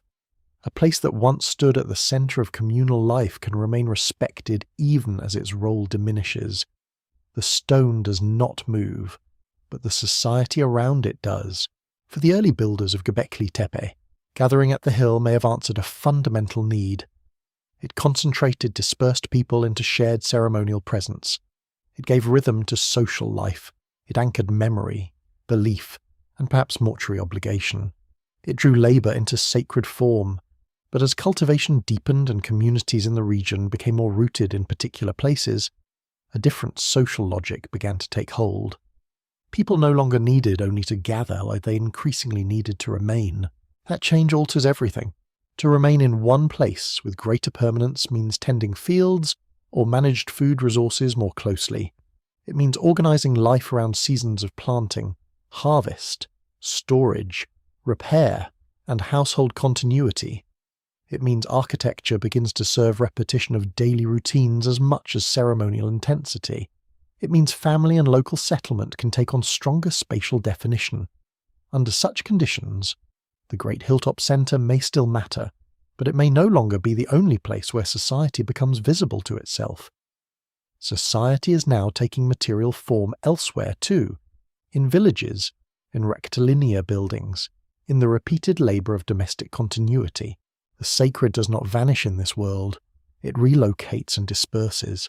That is perhaps the most important point. Göbekli Tepe need not have been rejected for later Neolithic communities to move beyond it. The site may have remained impressive, remembered, even revered, but the social energy once concentrated there could have been redistributed into a new landscape of smaller yet more continuous sacred practices embedded within settled life. Ritual might now occur more often within local structures. Ancestors might be remembered closer to households. Collective effort might be directed towards sustaining communities rooted in place rather than toward raising or renewing monumental circles on a shared hill. If so, the decline of Göbekli Tepe as an active monumental centre was not a failure. It was a consequence of success on a much larger historical scale. The world it helped make possible no longer depended on it in the same way. This idea is both elegant and melancholy. It means the hill may have been a catalyst for social forms that eventually rendered its original role less central. The very growth of more settled existence, perhaps encouraged in part by the kinds of ritual gathering Göbekli Tepe embodied, created new human needs. The centre that once held communities together at the threshold of change became less necessary once those communities crossed deeper into a new mode of life. One can imagine the feeling of such a shift, though it would not have been recognised in modern historical terms. A generation grows up for whom the hill is still important, but daily obligations increasingly pull them toward nearby settlement spaces. The distance between ceremonial return and ordinary labour narrows. The old enclosures feel ancient even to those who still remember their use. New buildings answer practical and social needs more directly. Elders speak of former ways with gravity. Younger people inherit respect, but not always the same urgency. Memory remains, yet participation changes. This is how great centres fade, not always through catastrophe, but through inheritance becoming lighter. There may also have been demographic factors. As regional populations became denser and more locally organised, networks of obligation could shift. A site like Göbekli Tepe may once have functioned as common ground for groups not yet fixed into strongly bounded village worlds. But once settlement patterns stabilised, people may have invested more heavily in their own local ritual spaces, their own ancestors, their own repeated architectures of belonging. The broader ceremonial horizon contracts. The sacred becomes nearer, smaller in scale perhaps, but more constant. Such a process would naturally reduce the need for a singular monumental gathering place. Environmental factors, too, may have played a part, though not necessarily in the form of catastrophe. Even subtle shifts in resource use, land pressure, water availability, and the demands of early cultivation can redirect labour. Monument building competes with survival, especially when survival has become more tied to place-specific commitments. A community heavily engaged in maintaining food production has less freedom for large episodic building projects unless those projects remain central to its identity. Over time, the cost of maintaining the old monumental system may simply have ceased to justify itself in the new social economy of settlement. That does not make the old system irrational, it makes it historical. There is also the possibility that the symbolic language of Göbekli Tepe itself became harder to sustain. Sacred systems depend on memory, and memory changes. What one generation experiences as direct presence, another may inherit as tradition already partially opaque. The carved animals, the towering faceless pillars, the circular choreography of the enclosures. All of it may gradually have belonged more to ancestral prestige than to living religious immediacy. In such cases, burial becomes especially intelligible. The old forms are too important to destroy, too distant to continue unchanged, and too powerful to leave exposed without purpose. So they are sealed into the hill, not erased, but retired into memory. This gives the end of Göbekli Tepe a dignity often missing from stories of prehistoric transition. It was not simply lost, it was completed.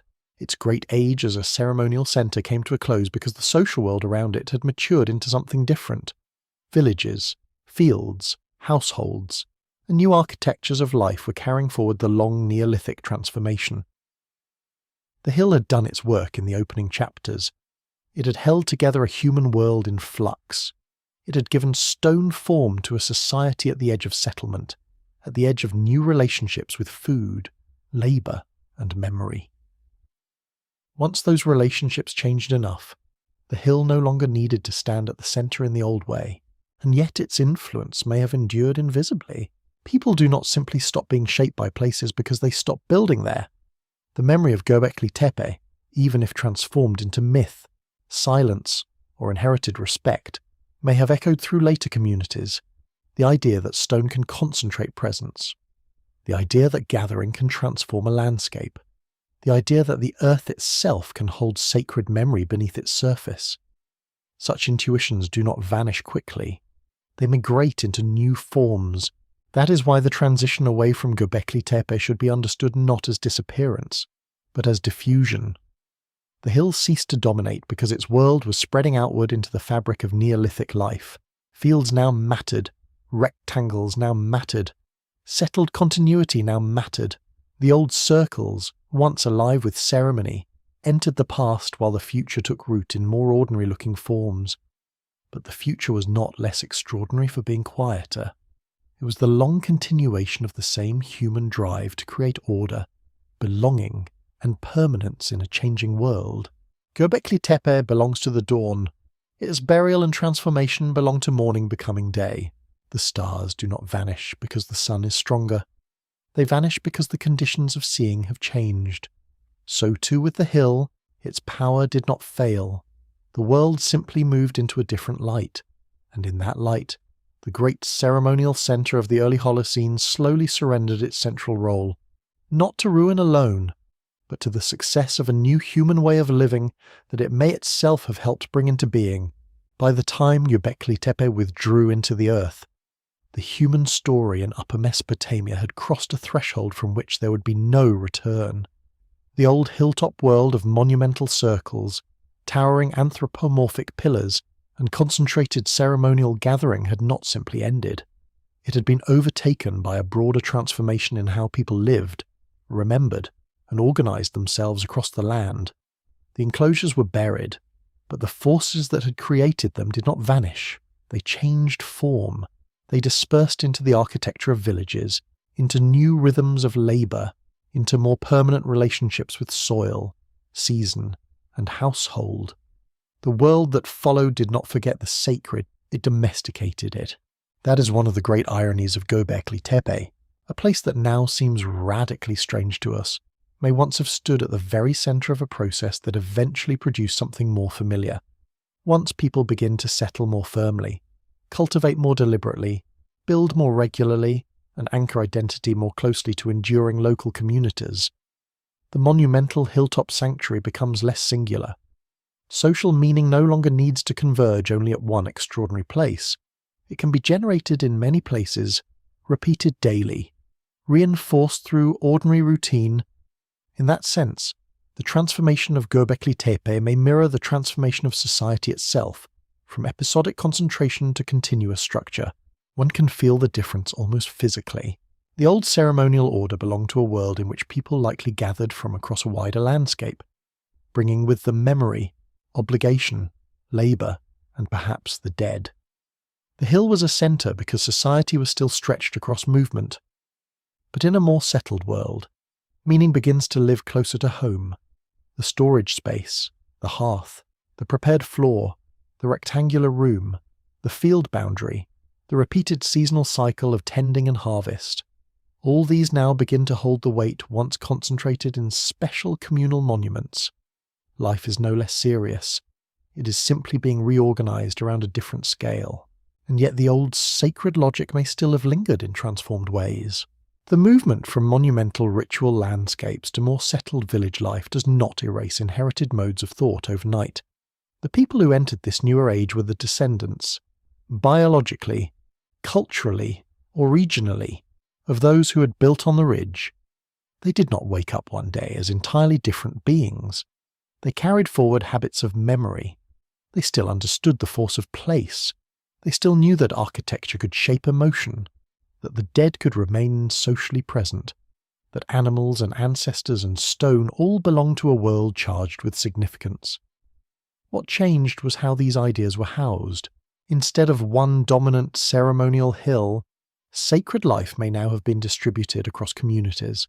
Instead of monumental circles, there may have been more modest but more continuous ritual spaces. Instead of large periodic gatherings defining the social calendar, smaller but more permanent networks may have organized belonging. In such a world, the old hill becomes not irrelevant, but ancestral. It belongs to the beginning. It becomes the deep root of a tree whose branches now spread across the landscape. This is why the story of Göbekli Tepe should not end with burial alone. Burial is only the visible sign of a deeper continuity. The builders of later Neolithic communities across the region did not inherit empty land. They inherited a memory world already shaped by monumentality, ceremonial gathering, and the intertwining of social life with sacred architecture. Even if they no longer built in exactly the same way, even if the old iconography softened or shifted, they were moving within a cultural horizon that Göbekli Tepe had helped define. The very possibility that human beings could materialize belief in enduring form was already established. The hill had proven it. There is a broader historical lesson here. Civilizations are often imagined as beginning with cities, rulers, walls, and written records.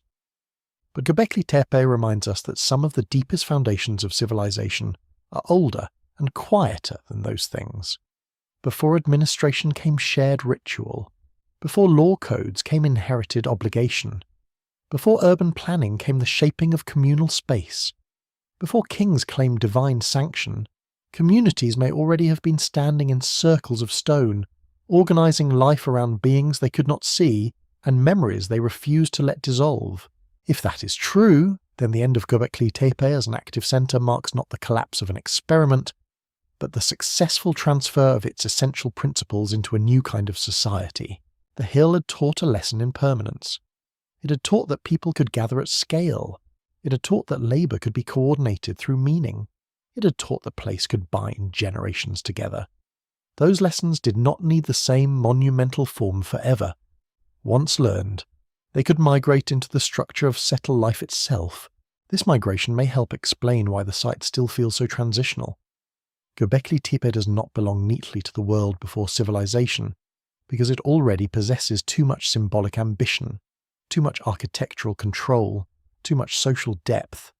But it also does not belong fully to civilization in the later classical sense, because it lacks writing, state hierarchy, and urban administration.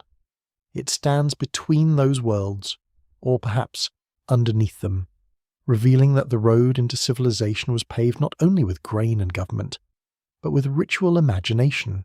That imagination may have continued long after the hill fell silent. Somewhere in the generations that followed, children grew up in more settled communities, among rectangular buildings and increasingly habitual local routines.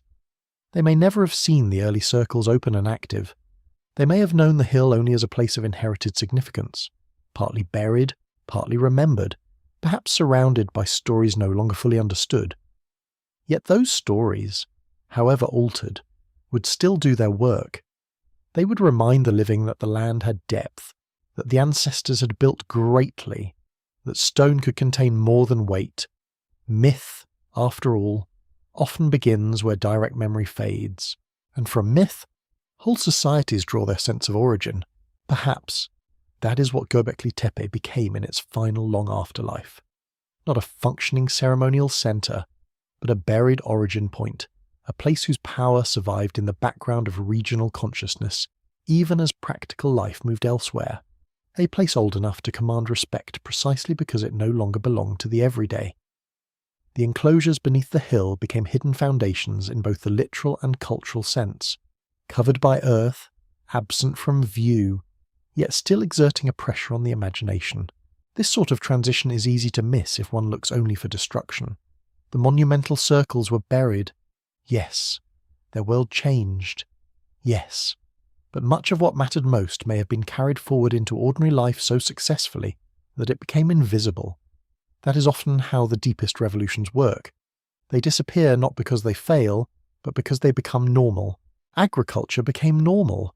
Settlement became normal. Rectangular buildings became normal. The concentration of sacred and social order into more continuous daily forms became normal. And once those things become normal, the older system that helped midwife them can seem strange, excessive, even unnecessary. Yet without it, the later world may not have taken the shape it did. In that sense, Göbekli Tepe is not only about origins, it is about inheritance. The people who buried the old enclosures were not merely closing a chapter. They were carrying its essential force into a future that would no longer need the same architecture to sustain the same human concerns. They still feared uncertainty. They still honoured memory. They still sought continuity. They still organised labour and life around shared meanings. The form changed. The impulse remained. And so the transition of Göbekli Tepe into silence should be understood as one of the most important passages in early human history. A communal ceremonial world, built in circles and guarded by stone beings, gave way to a more settled order of villages, households, and cultivated land. The hill receded, but the human achievements it embodied did not. They moved outward across the Neolithic world and entered history by another door. At the end of all such journeys into the deep past, a strange feeling remains, not certainty, not closure, something more fragile and more enduring than either, a sense of standing on the edge of another world, looking across a distance so vast that language begins to thin, and yet finding on that far shore something unmistakably human. Göbekli Tepe leaves us with that feeling more powerfully than almost any other site on earth. It does not simply astonish because it is old. It astonishes because, in its age, it reveals minds already reaching toward permanence, symbolism, memory, and the shaping of space in ways that feel at once alien and intimately familiar. 12,000 years separate us from the first builders on that ridge above the plains. 12,000 years of wind and dust, of burial and forgetting, of villages becoming cities, cities becoming empires, empires becoming ruins, and ruins becoming stories.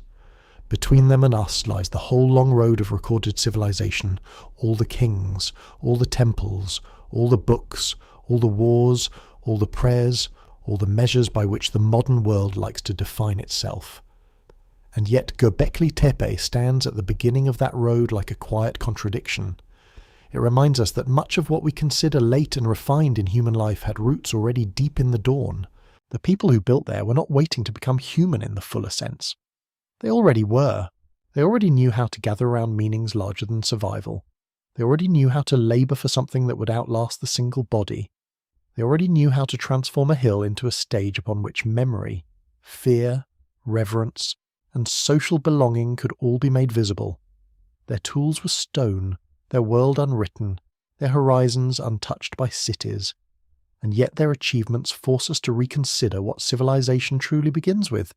Not walls, not kings, not even agriculture alone, but imagination disciplined into action, shared belief translated into enduring form. The willingness of many people to agree that something invisible matters enough to shape the visible world, that may be the deepest legacy of Göbekli Tepe.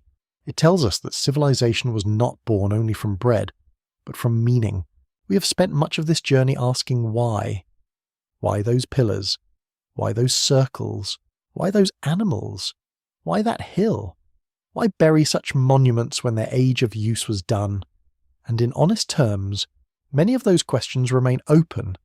Still, for the most part, secrets remain hidden. Archaeology gives us architecture, fragments of practice, radiocarbon sequences, stratigraphic relations, lithic traditions, and widening environmental context. Genomic data helps sketch the living networks around the site. Comparative anthropology gives us analogies, possibilities, and cautions. Yet none of these can restore the full texture of what it meant to stand within those enclosures when they were alive with human presence. We cannot hear the songs if there were songs. We cannot know the exact stories if stories were told. We cannot recover the names spoken for the central pillars or the emotions attached to each carved creature. The silence of the site is part of its power. It withholds just enough that modern certainty cannot easily settle over it. We are left answerless, adrift to ponder, and perhaps that is not a failure of knowledge but a reminder of humility. The ancient world is not obliged to become transparent to us, and maybe there is wisdom in that, because Göbekli Tepe does more than expand the past. It interrupts the arrogance of the present. Modernity often flatters itself with the idea that deep ancestors were simple, that symbolic complexity and philosophical depth arrived only late, once technology and statehood had made them possible. But the hill above the Anatolian plain refuses that comfort.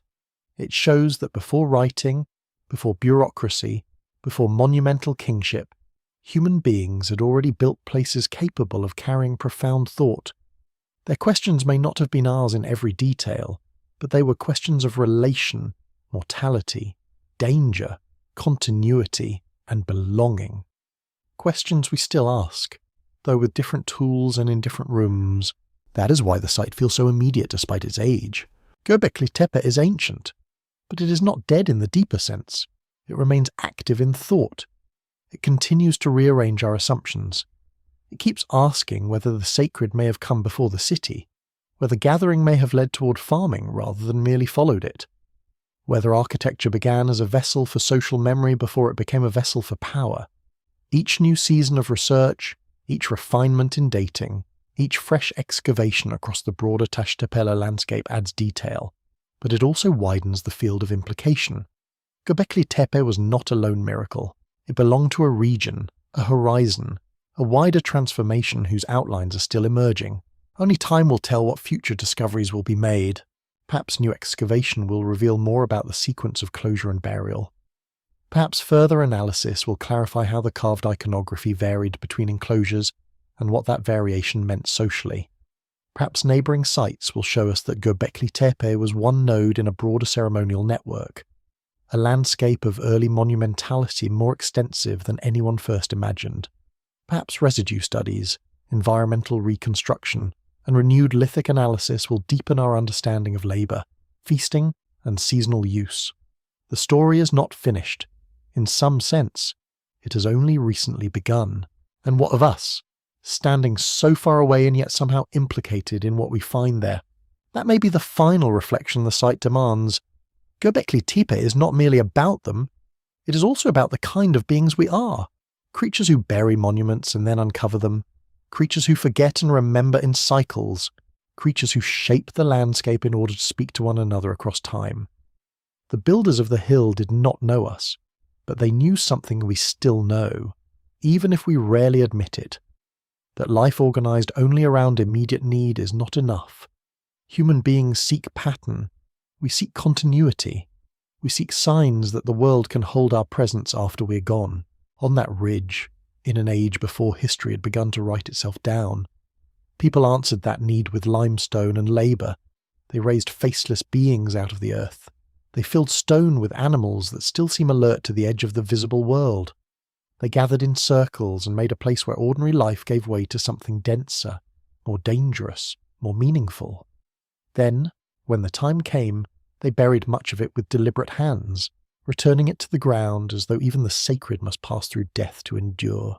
There is something deeply moving in that. They did not preserve their monuments for tourists. They did not build for fame in the later sense. They built because building mattered to the structure of their world.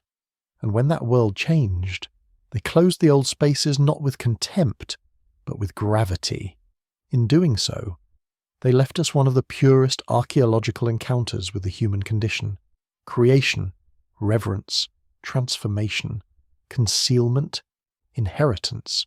Göbekli Tepe stands today beneath protective coverings and scholarly attention, but its deepest shelter remains the same as it always was. Mystery. Not ignorance exactly, but that fertile zone where evidence is solid and meaning still flickers just beyond full grasp. It is there that the site continues to live, between what we know and what we can only feel, between data and awe, between the measured language of science and the epic silence of stone, and perhaps that is where it should remain. For in the end, the hill does not ask us to solve it completely. It asks us to recognize ourselves in its builders without diminishing them, to see that the first monumental thinkers of the human story were not children of civilization waiting for instruction, but founders of its deepest habits. They taught that memory can be built, that belief can organize labor, that the earth itself can be shaped into a theatre of meaning, that the dead may remain present in architecture, that a community may understand itself most clearly when gathered around something it cannot fully explain. Göbekli Tepe is a beginning, but it is also a mirror. Look into it long enough, and the distance between then and now begins to narrow. The tools change, the languages change, the gods and stories change, but the impulse remains. We still raise monuments, still seek origins, still bury what we fear or revere, still return to old places to ask who we are. On the long road of human history, the builders of Potbelly Hill were not standing behind us in some dim prelude.